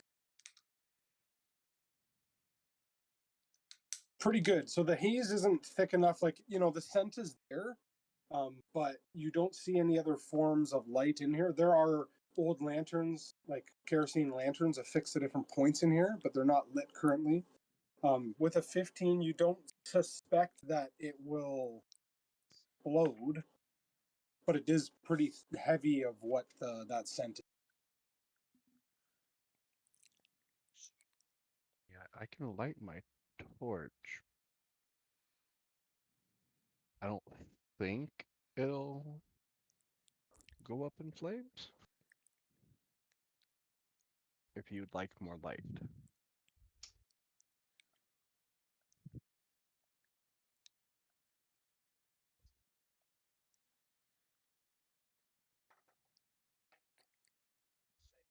Sorry, my mic was muted. I was eating. Oh, okay. Alright. grab my torch out and go, row. And it lights up, sort of Sasquatch illuminating that area. Into here. Oh. All right. Okay. I'll just put that stone in my pocket and pull my shield out then. Well, I don't think I'll be able to sleep if these things are inside the walls with us. Yeah. 1 second. I take that pack I found earlier. Yeah. And a little bit of that rope, and I kind of like I'll spend a few minutes kind of like fasten this torch to it so it like sits there, so my hands are free. Kind of like yes, okay. wedge like some stone or in there to kind of keep the pack from burning, but something to hold the torch like just a torch holder. Okay. Okay. I kind of grab my bow out. All right. Well, guess let's see what we're gonna get into. It's either we continue on or we go get everyone else. Let's just hope there's a couple of them and we can clean them up quick. All right. Well, let's start heading down. Is this a Now cliff start sliding edge? down the tiers. There's little ramps, There right? there's integrated ramps all along each way that kind of path down. Oh, I see. Bit hard to tell. You start to work through, and you can see where a lot of this mine is sort of dug through into barren stone here. There are a few different points of discolored, either like some brown minerals or ore that's still within the sides of the wall. But you start to see reinforced wooden sections to sort of indicate that, you know, someone who had built this mine is trying to be safe with it. Gets to a point here where you start to see down and opens up into a flat. Vines have started to grow up through here, and you can see where there's green crystals protruding through the cave walls. There's a few bodies of goblins here, as well as a number of buckets and pails that are all lined up in certain spots. And it looks like almost like the way you would gather maple syrup. They're like held up with rope under certain points of like gnarled branch or gnarled sections of the vines and things like that, all under here. But you hear as soon as you get down there, you're like, That and it is starts to now echo through. that is now the most Canadian thing you've said. What? How you gather maple syrup. Well, you know what I mean, right? Like, Yeah. But still, just pointing it out adds that extra layer of funny to it. yeah. Bjorn, you get to there and you see illumination from down at the bottom portion of this cave as you see a goblin or a bunch of them, and they seem to have this contraption rigged up, and it looks like they're trying to lower a goblin down into. Kind of watch them for a second. They're like, and one like points and like seems frustrated or something, and then two of them here that are off to the side are like holding rope as one starts to like slide down a hole, and then it seems to disappear out of sight. And then it's like stops for a second. You see them sort of like jink the chain slightly. This one starts laughing, and like, and then you look over and immediately you see that you missed a couple that are in the midst of like looking through pails and then like reaching in with like that with their hands and then like eating stuff out of it. They haven't seemed to notice your presence at the distance you are from them. Well, in that And case, these two right here kind of start to like slide forward. And then this one's like, and then they drop them. And you hear,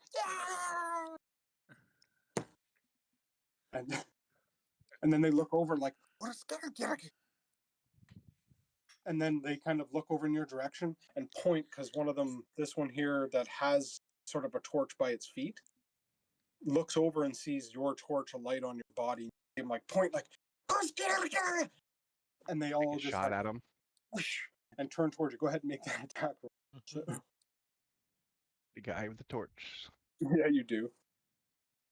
23 hits, and a 5 takes that out as it hits it, and the torch and it fly off the side and fall down into the hole, disappear aside. The two that were right beside it pick a pail down and start to scramble in the dark as this one rushes over to grab a torch that's on the ground. And they go, "Waska! Waska!" And then these ones like, "Yeah."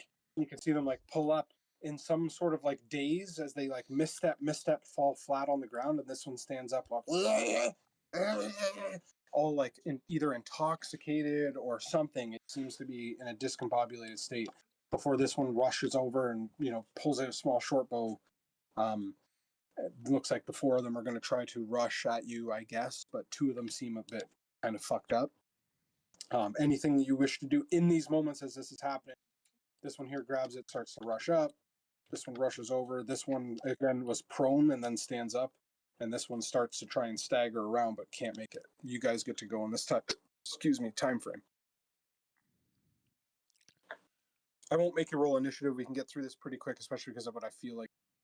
It's going to be pretty quick. Pop a shot at this. Got the other guy with the torch now. Yeah, you do. Comes flying at you. A 10 just hits and a 6. Again, this one falls over. Arrow to the side of the head. It crumples over top of it, and the torch starts to catch some of its clothing on fire. This one like rushes, and then stops, and like you see it like realize all of a sudden. Sorry, what are you doing? I would have been rushing too. Well, Okay, so yeah, absolutely. Give her. Again, it won't be initiative again, but it's just sort of like they're. I'll get up here. This one loses morale. So essentially, it starts panicking, starts to back away, like, oh shit, like where's it gonna run? It's in a dead end. It can't go anywhere. And then you're on it, and you run it through from behind, and it falls off the end of your sword. This new scimitar for the first time. Scimitar, but it's the exact same roll. So yeah. Like that, and it falls off. This one's like, it gets up and starts just crawling. Gets up, stumbles, crawls, falls, stumbles, falls. This one's like, comes out. He's gonna just like leap at you and just like try and. He doesn't have a weapon in his hands. Looks like he's just gonna try and claw at you or something. Wow, a fucking 19 to hit. Yeah, it's 1 point of damage as it just like smashes you across the face and then falls prone on the ground at your feet. You see as it's this close now with the illumination of Bjorn's torch and the crystal wherever you have it on you, or the torch from the other goblins blowing out of my pocket. It is foaming at the mouth. It has like this sort of white foam. Its eyes are kind of like glazed white. It seems either extremely intoxicated or under the influence of something, and is just now prone at your feet. And this one again keeps crawling. Bjorn, you can act if you I just shoot at it. A 9 misses. First miss. And it tink hits the air, like the rock beside it, and then clatters off over here. It's like, no, no, no, no. Opting out in a different route. Fucking jumps down the hole. And then this one's like, your feet. You see, it's like I'm like, oh, get away from me as I like step up in the air. And I'll mildly convulsing, and you can go ahead and stab it if you want. It's prone. It's with advantage. 21 definitely hits. And you run it through, and it like almost like vomits just white, and it then succumbs to your wound or your attack. This one over here starts to actually burn. Its clothing, its hat, and its other things that it had on it just fully ignite with the torch that it had fallen on.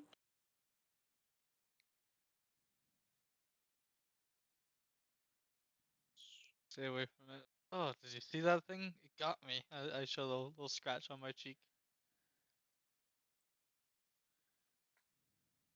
Hold up. Kind of like come over here and start stomping the fire out.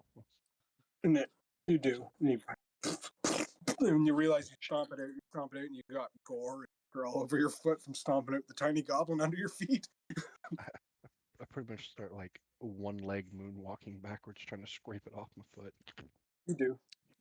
Oh, Make a dexterity saving. Walking backwards, you're wiping that gore off your feet. You're like, oh, what the fuck, goddamn thing. And you trip and fall on the roots for walking backwards and fall on your ass. Just like, ah. I get back up. All right, let's see what's going on in here. you okay back there? Yeah. You can see What- there's a bunch of mined ore and things all in here. There's bodies of soldiers on in here that have been recently dead. We're not sure exactly how long, but you can see over here they have a number of pails and buckets set up around some of the roots and growth of these vines that have protruded into this cave. There is a more decorated soldier here that's laying dead on the ground. His armor is just a bit more intricate than some of the other guards that you've seen so far. Not wearing any helmet or anything like that. It's a sort of salt and pepper older human man. Definitely has been bludgeoned or something across the top of the head, and is dead on the floor. And sorry, what were you looking at? Like seeing what he has on him, Oh, okay. like He, armor and everything, and Looks like How- half plate. Might be a bit older. He's got a tabard on that's not Bavarian. It's just like a red and white sort of, maybe held some point of station or something. You can see he had a side pouch on him, but the pouch has been cut away. Is the belt still left behind? And you can make an investigation check if you want to roll through the pockets and all that stuff to see if there's anything of value upon them still. But at first glance, it looks like he is just bludgeoned and taken out down here. is armor still like wearable? It looks like- decent. Yeah, his head is mainly like blunt force trauma to the head. A lot of his he's not stabbed through or no arrows or anything like. Like it would fit me at all? Like was he a big statured guy or He's a short guy? he's a human, probably 6 feet. It might require a bit of alter to get it to fit you properly, but that's something to consider. What is half plate? Half plate's heavy, right? Yep. Let's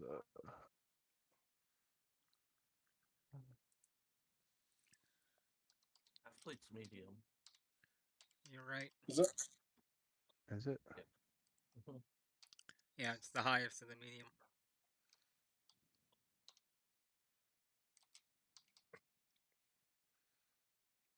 It is. Yeah. Yeah. That was 15. Oh. So yeah, I'm gonna take the half plate. Okay. It takes you a bit of time to get it off the body. So you're working towards that, Barney. What are you checking out? I'm checking out the buckets that those two were over before one guy seemingly committed suicide. You can see, yeah, you can see this one has been like trickling or dripping into this bucket, and you sort of investigate, and it's got a very small amount of white liquid in the bottom of the bucket. Putting everything we've seen together and the notes that we got, I'm like, oh, I think these guys are getting high on the queen's milk.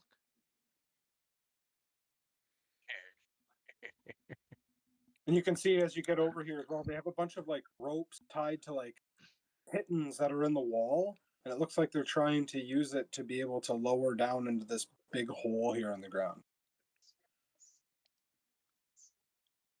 Oh, And also, you can see crystals that have formations on the walls in here now too. At this point, none of them glow as bright as the ones you had seen before, but they are very present.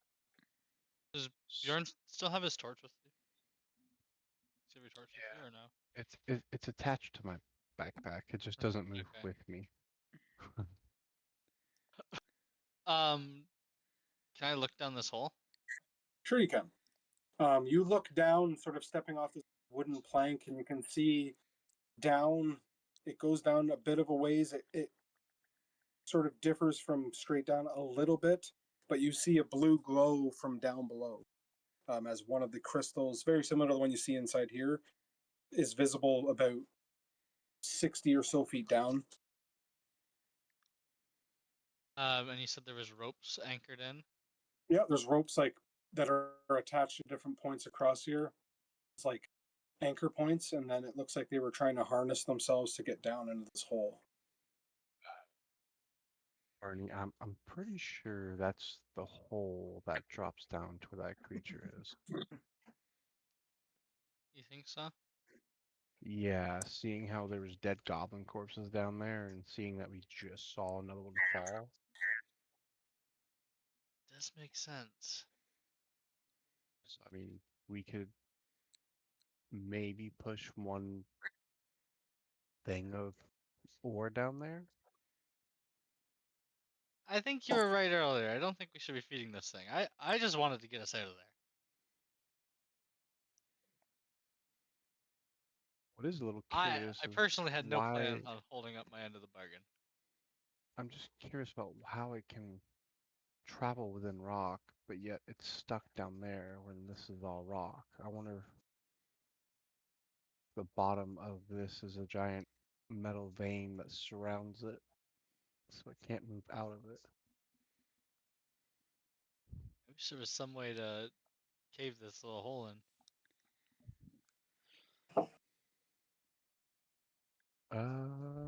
Give me a second. I'll come over here. I want to check in here and see if I can find like some dynamite or gunpowder or something they'd be using as any kind of explosives, if they would Okay. have something like that. While Make he's doing a that, I'm gonna start cutting the ropes. So hopefully, if any of them are climbing down, they fall. okay. Make a investigation, Bjorn, as you look through that pile of stuff there and see if there's any. Fucking right, there is. So you start to look through some of it, and you're like, okay, this does seem like a little bit of like either a rest station or an equipment shed or something like that to get through some of the stone. And after a bit of time searching through, you're like, oh yes, okay, there looks like there's what looks to be like a a blast charge. So something that they use to detonate to blast away a certain section of rock. There's two of them, but they're pretty large as far as they are. They're about the size of a backpack.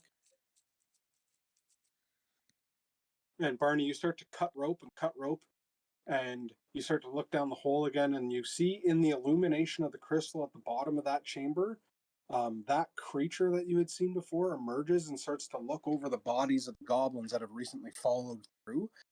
And you sort of like freeze for a second, and you watch it sort of like turn around, and you can tell that it doesn't quite see you because you can see its open mouth directly from the height you're at.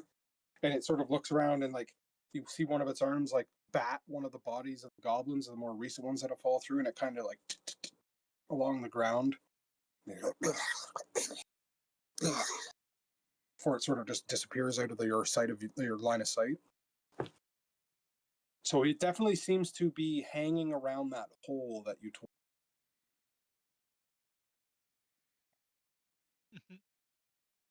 And you cut those ropes really quick and then fucking dodge out of the way really quick. Like, oh, it's stomping around Grab down those there. 2 packs and bring it over. And then I come over here. Now, how do these go off? Are they? You can see that they have like wicks on, like they're not actually like backpacks. They're like the size of a backpack, like a bound satchel or like a package of some sort, right? And they have like rope wick hanging off the side of it. So it's a pretty decent sized blast charge. And you might also ascertain with some of the blast marks around the keep as well that they might have used them in their defenses against some of the goblins. It also kind of probably looks a little similar to the smoke bomb that I've prepared. Well, I bring those 2 over here. I go back down in here and see if there's a little bit of rope. Oh yeah. I grab probably like 20 feet of rope. Okay. And I take like 2 chunks of ore and kind of tie it to one of the packs. And then I take the other pack and tie it to the other 10-foot of rope and tie it kind of hanging down from this. So it's like hanging Okay. in the hole. I walk Okay. over and I get the ore one and I come to the edge.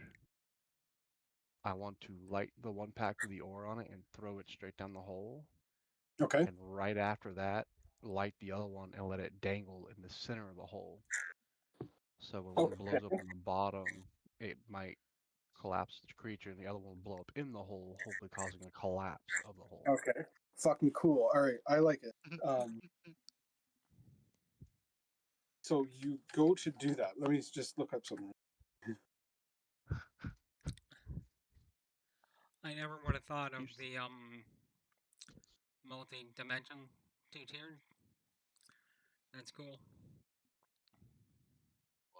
Oh, using the 2 packs 2 different ways. Well, at 2 different heights, yeah. Yeah. Yeah. Okay. So I want you to roll 10d6 twice, please and thank you. 10d6 twice. And what do you do after you light it? Well, I light the first one and drop it immediately, and light the second one and let go of the rope, so it just kind of swings down, and I dart as quick as I can. Okay. Good. I was seeing if you were running away or not. Because if you didn't say you Oh, were, yeah. I wasn't going to say it otherwise. When Barney sees him start lighting things, Barney's like, and starts backing up. Okay. So, here's the cool part. You light the one, throw it down. Did you weigh that one down with ore too, or no? Or just through the fire? The one that had the ore on it, I threw down first so it would travel quicker. Right. And the second one, I just like kind of just tossed it down with the rope on it so it would just go straight down. Okay. Okay. So then I'm going to do something as well here. Okay. You drop it down, and you realize as you drop it down through the illumination of the crystals in the bottom chamber, you're like, oh shit, that's probably that other part of the chamber. And you see the creature emerge, and the sound of like the and then hits the ground. It would detonate on impact, but the creature turns to look up, and you see its eye focus, and you hear it like, there you are. How detonate as you watch chunks of that creature like blow away, like, and then the second charge detonates of the rocks around here, and then all of that area begins to just collapse and fall down and blast through, and you realize pretty quickly that the chamber begins to shake, ground starts to give way, this crane falls over, and then it just goes completely silent other than the sounds of I'll get con saves from Barney and Bjorn as well, please, to see if you're deafened from this blow. Bjorn, you're good. It's a bit of ringing from the detonation, especially the second one being a bit closer to you. Yeah, 16. So yeah, Barney again, ringing but not deafened. Both are not deafened by the Does blast. the explosions knock over Mumble Man's thing he was Oh, building? again, I was just about to get to that. Mumble Man sorry. and Altair, you guys all of a sudden hear audibly like, and then tremoring. I would say the detonation doesn't destroy Mumble Man's platform or scaffolding, makeshift scaffolding, but it's enough to sort of shake the chamber enough to be like, what the fuck was that? And you see pulsation flare from the crystal again that lights the glass up brighter than it has been for a moment, which causes the lens to go a bit haywire and then settles out. But there was some sort of massive tremoring / either distant detonation that you had heard, and you had heard that creature scream, and then seen 2 or 3 of its limbs get blown apart by that detonation, and then the second detonation happens to damage the whole rocks around it, and then whatever happened to the debris that may have fallen upon it. But you, ears ringing, fucking beeline it out of that thing pretty quickly. You make it back outside. You see the oxen has dragged that tent from that blast and detonation. It's around. It's like running rampant, like kicking, bucking its heels, runs up over here, slams into the side of these bucket of ore, hits the body of the one guard and sort of knocks it askew. And it's like, because the canvas is still caught up on its back. I run up and grab it. Whoa, whoa, whoa, whoa. Make an animal handling check as it starts to pull against you, and you're starting to slide in the sand as it pulls you. And it starts to drag you around as it's like, Barney, it's starting to come over towards you as Mike cleave you down. Bjorn starting to. You can either try and help him, or what would you like to do? I'll Jump use my back behind the strength to rocks. kind of pull him back. Okay, so make a strength to make an athletics check.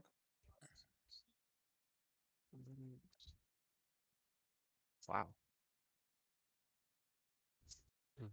Yeah, it starts to pull you a little bit off kilter, and you slam up against the side of the wall here into the crystals, and you're like, "Oh fuck!" And then it starts to like, it starts to drag you along. It's fucking not happy, especially now that you're holding on to it too, trying to calm it down, and it's not working.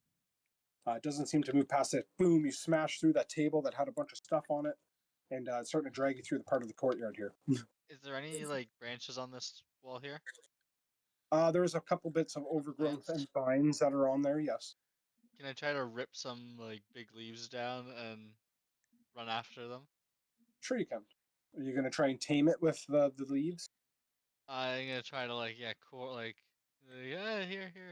In a bit of its frenzied state, it seems Hey. a bit more fired up, so you can make an animal handling check with disadvantage because Okay. Bjorn's still holding onto the canvas, failing to restrain it. You can make another athletics check if you want Bjorn in this moment, but the animal handling check will still be at disadvantage due to its frenzied state or freaked out states. I hold the leaves out in front of me and I go, "Here, you big, disgusting, ugly thing. And it Calm down." it does seem to be held as Bjorn digs his heels in and holds it back. Excuse me. Stopping it from running where it is, and you move up, like trying to feed it these leaves, and as you do, it bucks up and it hit the horn on your face. Let's see if it smashes you with its horn. 20 to hit. That does hit. When it starts moving, right when it gets close to me, I kind of panic and I scream, causing it to. Ah! And that. Hold on, I just got to look up that. Oof. Okay.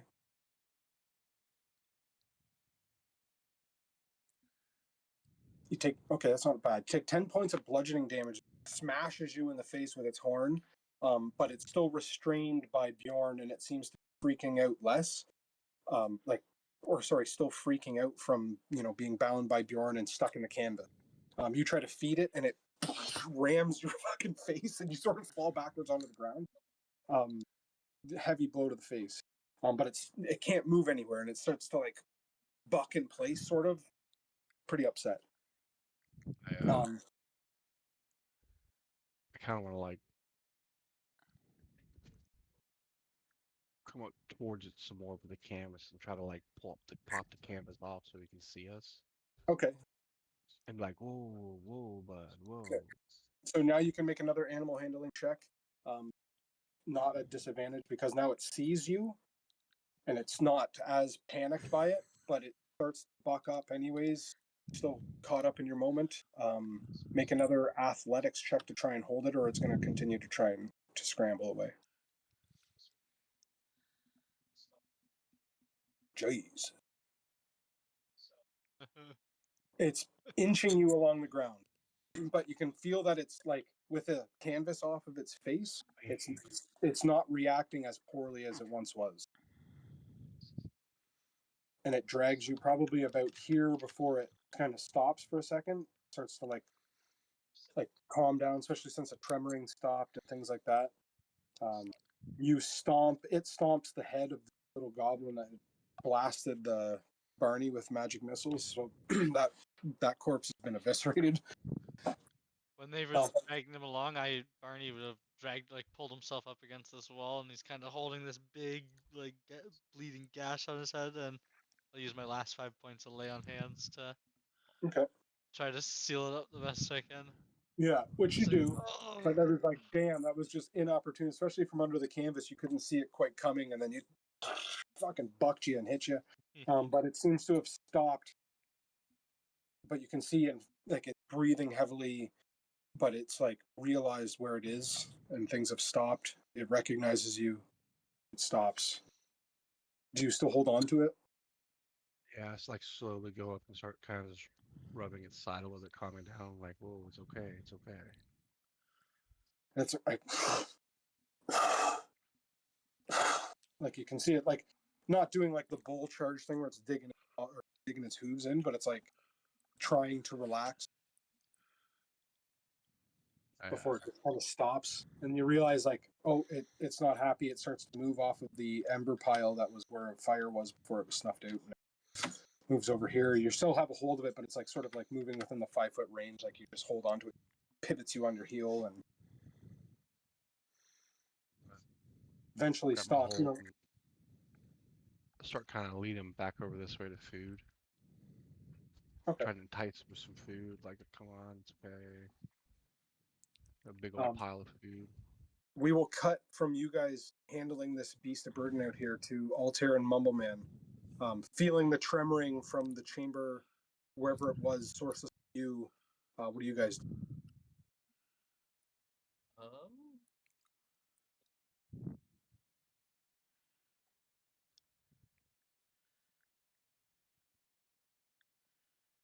Maybe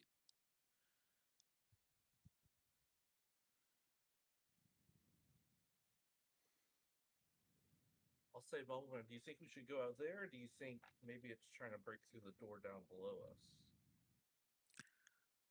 Oh no, that felt like an earthquake to me. I've heard about earthquakes. The whole ground moved, and I almost fell over, and that sounds like an earthquake. The building might collapse, or our friends might be hurt, and he's completely panicked.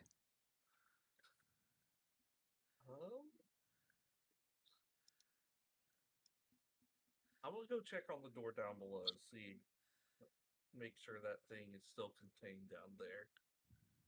So I'll go down the stairs to make sure that iron or that metal gate is still sealed. You go Mumbleman's down. gonna find the It doesn't- archway to the door that we came in, and he's gonna curl up into a ball and be mumbling to himself incoherently until somebody finds him. Okay. Altair, it takes you a bit of time to go down, but all the sconces are still lit from previously traversing down there. You get to the bottom of the stairs after probably 5-10 minutes of tour. Maybe, I don't know, however long it gets you down there. But you see that the door is still intact. It hasn't moved. There's no denting or anything like that. There has been a bit of loose debris that has fallen from the ceiling and the walls and have found rest on the chamber leading to that door, but the door itself is still intact. I'll go back upstairs and Okay. yeah. Okay, so that's a bit. Go up front if everything's still going on. Yeah, it'd take you a bit of time to go down and then back up. So we'll shift back to Bjorn and Barney outside. You lead it back. It starts, after 5 minutes of trying to coax it over, it does eventually start to pull back over to where you once were, and calm the fuck down.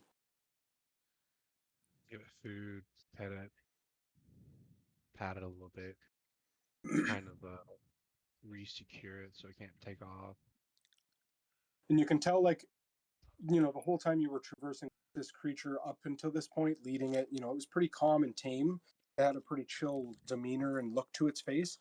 The way it looks now, its eyes are like wider, more alert, and it seems you can even see like the shoulder muscle ripple of it, like like tense, like it's tensing up, sort of like it's it's still a bit spooked, but it's calming down.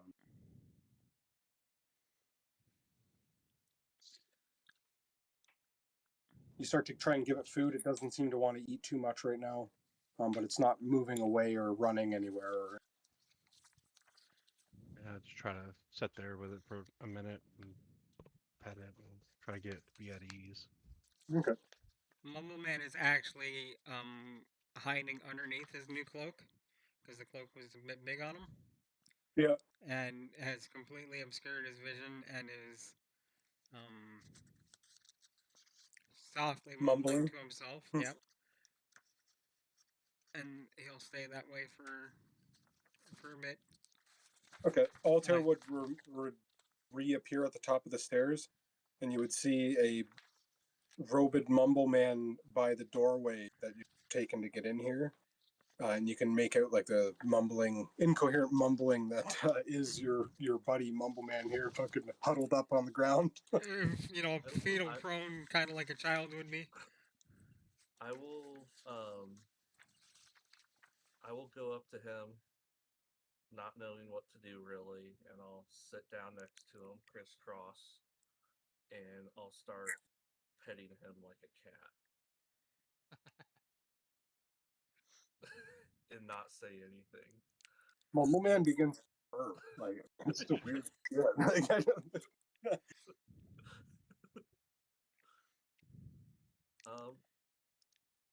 Yeah, I don't know what my guy would know what to do, so. Okay.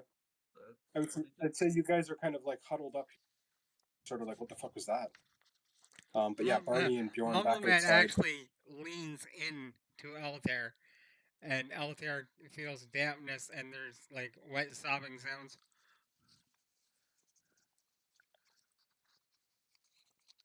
It's that awkward moment you're like, there. Dampness that you like peed yourself or like sweat? No, he's crying, and he's leaned Oh. into you like a child for protection. Okay. Yeah, I'll keep rubbing him. Be careful All what right. you rub, man. You never know what might happen. I use the back of my hand to rub. I rub with my fist. Like, After about 5 minutes, the sobbing will subside, but he's still leaned in and shaking slightly. Okay. Barney and Bjorn, a bit of time's gone. You got the animal somewhat retamed and in place. What are you guys gonna do? I'm just gonna kind of make sure you're secured with the rope with some weed to walk around, Okay. so he doesn't take off. And then I'm gonna head over to Barney and be like, I guess we should probably head back down. I'm kind of semi proud of the fact that I got some half plate in my carrying around with me in my Like bag. all the way down or down to the others? Back to the others. Back to the others. Oh, But while we're out here, I want to gather up some twigs and everything to have like maybe make a little fire Okay. down there to be able to cook a little bit of rations, warm it up. Yep. That's definitely doable. I head back down to where they are.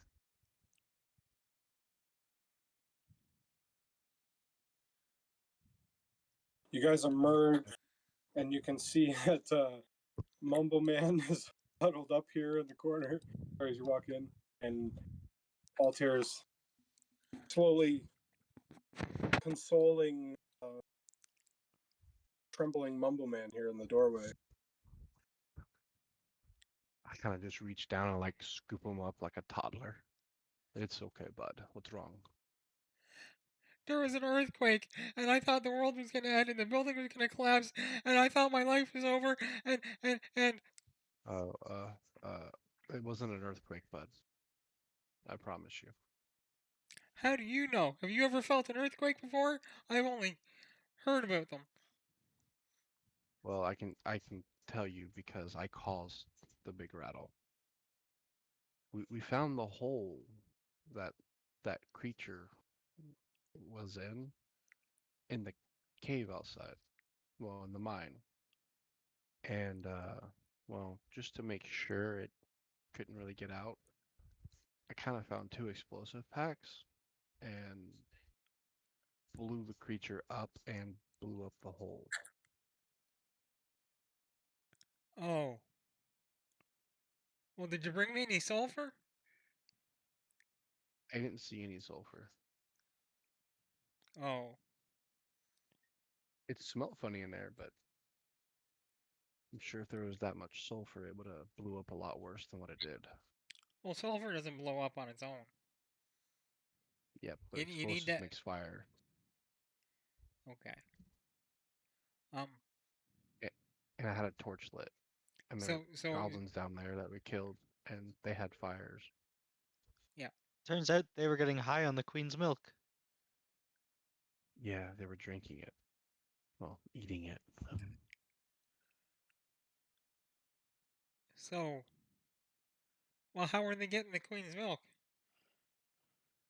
They were like tapping into the roots.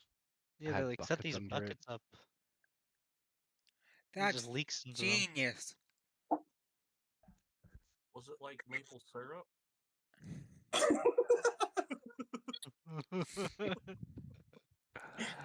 Oh. Yeah, well, we didn't know that these were Canadian goblins, so we knew exactly what to do. It's fucking Canadian, buddy. We're just out here fucking scooping up maple syrup, right? Like, fuck. We actually Fucking do run a what's large maple that? syrup production on our farm every spring. Of course. There's a town near us called Warkworth. They have a maple syrup festival every March. Oh God. I worked in a maple syrup bush for 2 years, okay?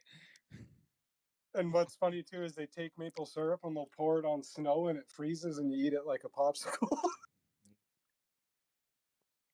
But you know, it's a little Canadian shit there for you guys. It's delicious, by the way. It's like a lot of Canadian. You're like, Okay, you know what? yeah. With that, I'm out. Yeah, that's enough Canadian for one night.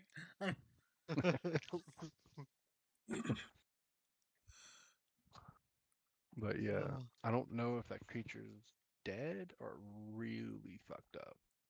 Because when I dropped the satchels, the bomb packs, I took off. But the hole collapsed, so if he's stuck in there, I'm sure he's like stuck now. Well, you watch the initial detonation blew chunks of it apart, and then the collapse. So whatever happened post collapse, you're unsure because you ran away, obviously. Now there's a It deformed probably umber. wasn't so good if you think of that mass damage done to the area, causing rocks to fall 60 feet upon a creature. It might be pretty detrimental. Yeah, Yeah, so Now more there's likely he poofed. A year and a half from now, we're gonna run into a deformed umber Hulk that's gonna be really pissed at us. Also, now you know what it is. I Oops. think it might have been an umber Hulk, but I'm not positive. Whoops. And that was Meta- me metagaming. That wasn't metagaming. low, man. I know. That's what I was about to joke about. Like, oops, metagame. Yeah. Did we go down and finish it off then? I'm not going down there. Well, Oh, sir fuck already no. went down there. He said everything's fine. Oh yeah, the door's closed. As I'm not as, opening as that he door hung, now. as I cuddled with Altair, he told me it was all good. Oh, that's Kind good. of set you down at this point. You were cuddling. Okay. I Well, mean, yeah, because he was congratulations. really scared, and I had to provide some reassurance. Oh, well, that's nice of you to reinsure him. Altair, I'm glad Mama Moon's here to keep you from being super upset. I don't know what I'd do without him. Well, I brought some sticks and stuff to make a little fire. If you want to have a small fire in here to heat up some rations or something. Oh, we could have just used that fancy new torch of yours. It produces heat. You're not cooking on my torch. But I will start the fire with my torch, but you are not cooking There over is my an torch. incredibly disappointed look upon my face. You just want to touch the torch and take it from me. Oh, while you guys were out there, we'll probably have to come back, stop by our way back to figure out what this thing does in the middle. I'm all out of my arcane energy for today, and it seems like it will take more than what I would be able to dispose of at the moment.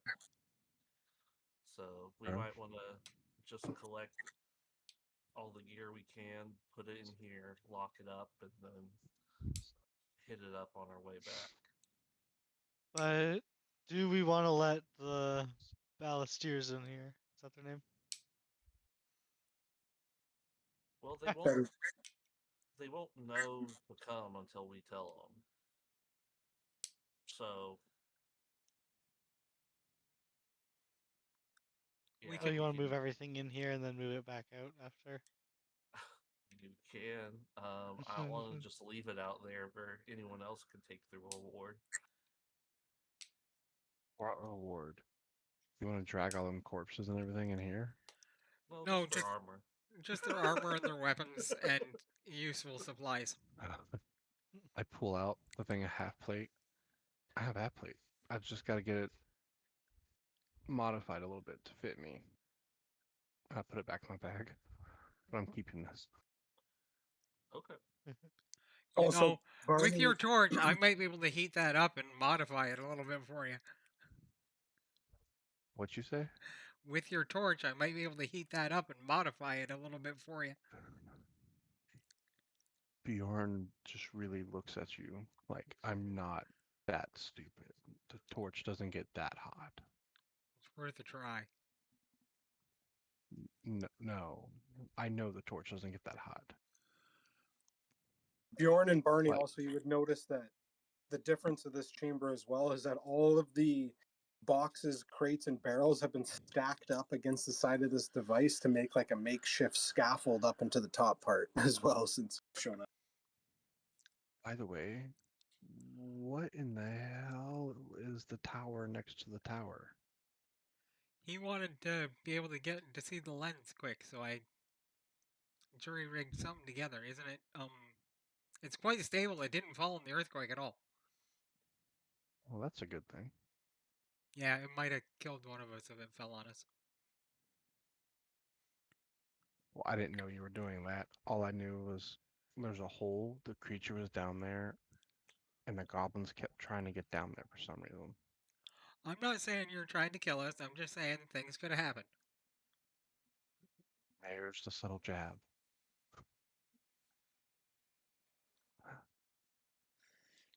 But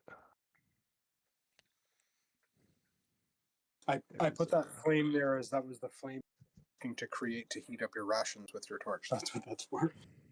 yeah. That's what Barney's So gonna I do say too. I say we rest here for the night. In here, it's pretty safe. We maybe take some of those crates and put them in front of the door that's leading outside. Protect ourselves, from in the next chamber, so that we nothing can get into the sconce room, so we don't get trapped in here. Kind of block that door off and rest for the night. Mama It's a good Man idea. wipes his wrist across his nose and snorts in and goes, "Yeah, I could use a good sleep." I think we might be able to make it to Crescent back tomorrow in Mama one Man, day. Are you okay, or do you need me to sleep with you? Why would a grown man need to sleep with another grown man? I'm Well, perfectly you were fine. scared earlier. Okay. I don't remember upon which you speak. At this point, Bjorn's going over and grabbing up as many of these barrels and stuff as he can, and toting them out to make a little You're like dismantling my wonderful stack barricade. and ramp system? Yes, we need to blockade the door, and this is all we have. I look at Altair. Do you see what he's doing? And I point towards Bjorn.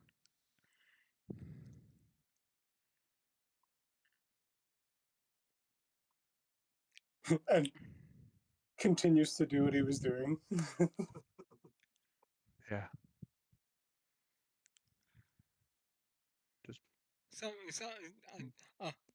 And now Mumble Man's all pissed off and mumbling to himself.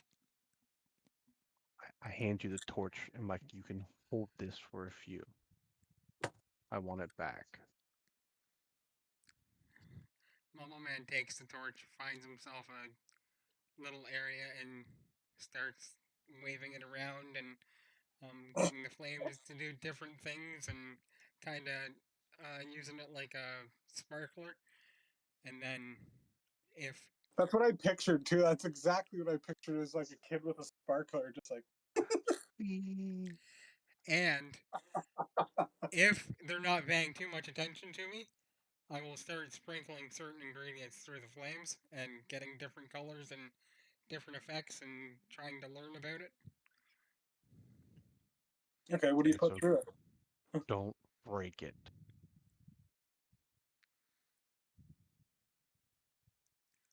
Which you do? Which you start to fuck with it? I'll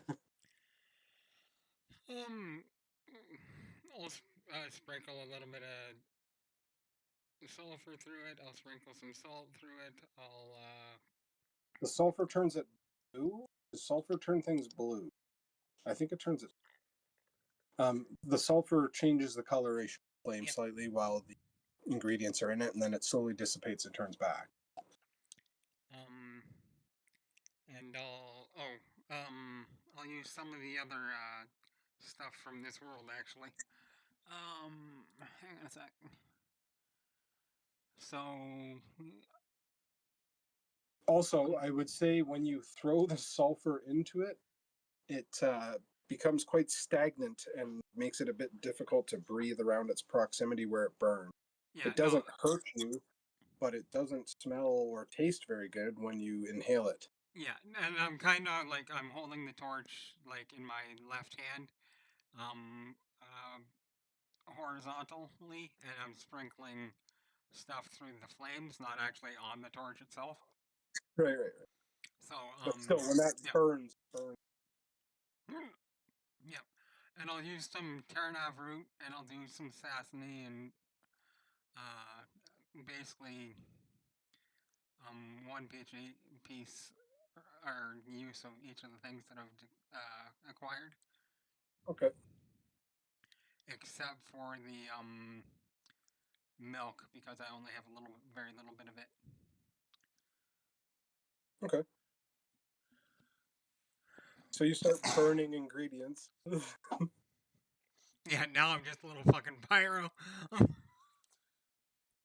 Some of them smell different, like, oh yeah, that's burning. Yeah, the root doesn't smell so. Sassoni smells not bad, actually, but.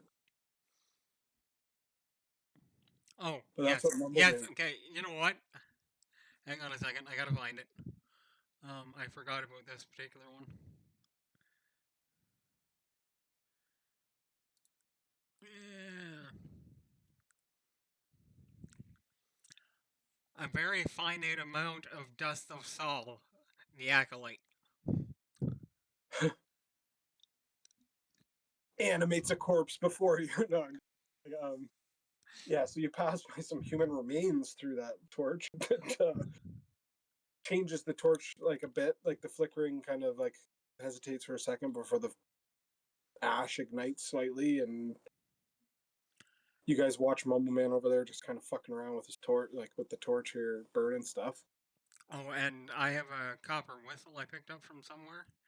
I won't drop that through the flame, but I'll use tongs and I'll hold it up to the flames, and that should produce like some greenish Yeah. coloring. It changes it green for sure. The longer you hold it in there too, the more you realize the soft metal starts to melt, and that Deform, yeah. whistle is deformed and is most likely not usable anymore. I will use my little tinker's hammer and pound it out into like a flat surface in a small shape of a piece of half plate. Okay, from a whistle. Well, it's a copper whistle, and you said it was beginning to melt and deform. Yeah. So I should be able to pound it out and use mending to patch it, and just as I said, a small replica of like half plate, not like a full. Oh, okay. I didn't know if you were like looking to make this into like chunk for his half plate. No, what I'll actually end up doing with it is trying to make a piece that can be attached or set in as like inlay to his half plate. Right. Okay. Okay, so Mumbleman's gonna do that. What's Barney doing? Barney is going to the fire and he's gonna heat up one of his rations and eat. Okay. He's starving after taking a beating today. Okay. Altair? Um, Oh, sorry. Keep going. Keep going. that's about it. That's it. That'll take me a while. Okay. Altair goes over here and like leans up against this whatever that is, and he sleeps in the nude, so he takes off his clothes. Okay. That's a normal thing, I feel like, for Dragonborn. And I mean, you're not wearing much to begin with, so that's no. I have a cloak and a loin skirt thing. Yeah. Yeah. So takes it up. He rolls those up, uses them as a pillow, and he lays down, eats, and go to sleep because he has no spell slots. He has no wild shapes. He has He's has tapped. one wild shape. Yeah, he's tapped. Okay. Okay. So- Altair goes to sleep for the night or for the evening, I guess. Before Mumbleman does his trance for the night, and Mumbleman will take a watch at some point as well. But before he does his trance, he will use the new jug of alchemy to produce one vial of poison. Okay.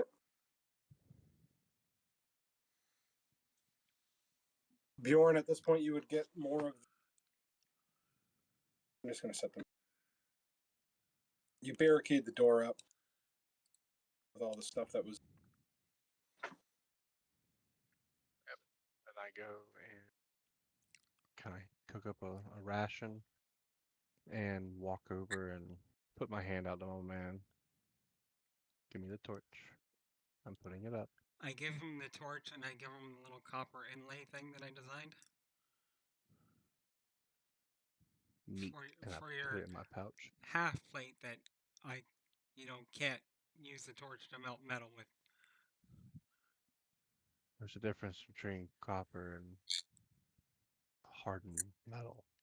Not everybody knows that. Not everybody knows that. I didn't But think I you knew do. it. Yeah, my person I thought was my father was a fire giant. Well, not a descendant of fire giants, which are I thought you were like blacksmiths. all about the lightning and stuff. I am.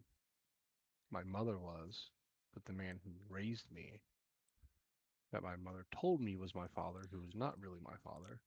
Well, I've only known you for like 5 days. I haven't got your background That's- completely worked out yet. Well, that's why I'm telling you. I know stuff about things.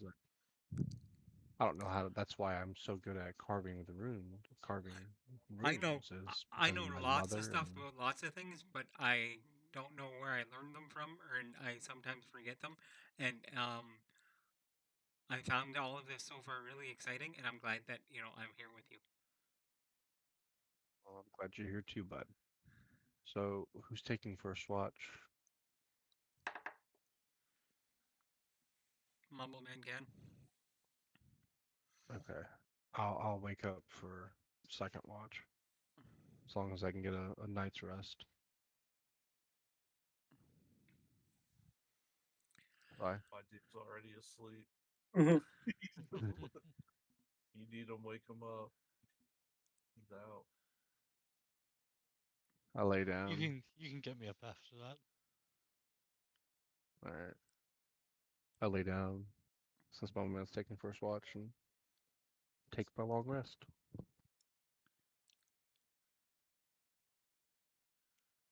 I'm gonna go talk to Mama Man. Do you know any way to dye this new scale mail I found? I want to turn it black. To dye it? Well, dyeing metal Yeah. is something you do when it's liquid, so can't really No, dye the it, but fabric around the scales. well, you can rub a lot of charcoal in it, or and Mama Man starts leafing through his supplies. Does he have something that could be used? Maybe, or you might be able to scour the area for something as such. There was a lot of flames and fires and fire pits around. I will actually okay, I'll be able to dye it first thing in the morning. But it'll probably be damp or wet for the rest of the day unless you dry it over the fire first.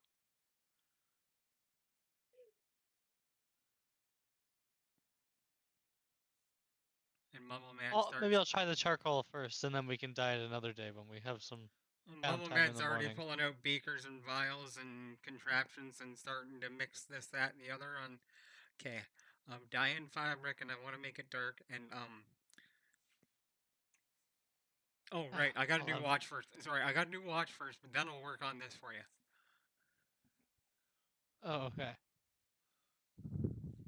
And I'll go back to the fire. I'm like, I'll just let him do it. It's fine. Here, let me try this first, and I'll use mending on it. And instead of dyeing it dark, I'll accidentally bleach it.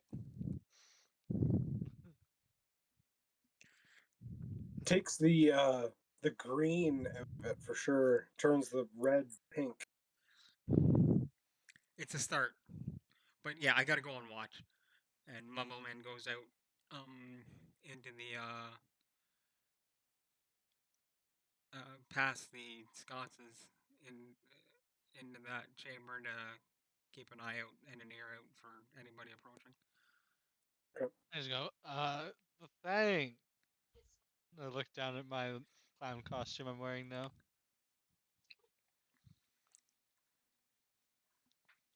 Okay. I would say you're pushing definitely late into the evening at this point with the downtime spent. Altair passes out. Bjorn goes to bed. Mumbleman goes out on watch and sort of leaves you to yourself here in the moment, Barney. You finish up your rations after you sort of heat up some stuff. And as you realize that the day is coming to an end, it's pushing probably nightfall outside. And you assume this because that purple glow from the ceiling of the top of the tower begins to change slightly and illuminate brighter into this chamber. And the faint essence that was left on the necklace that was in the chamber here starts to illuminate in this purple sort of glow as the mix between either red and purple crystals that it's focusing upon.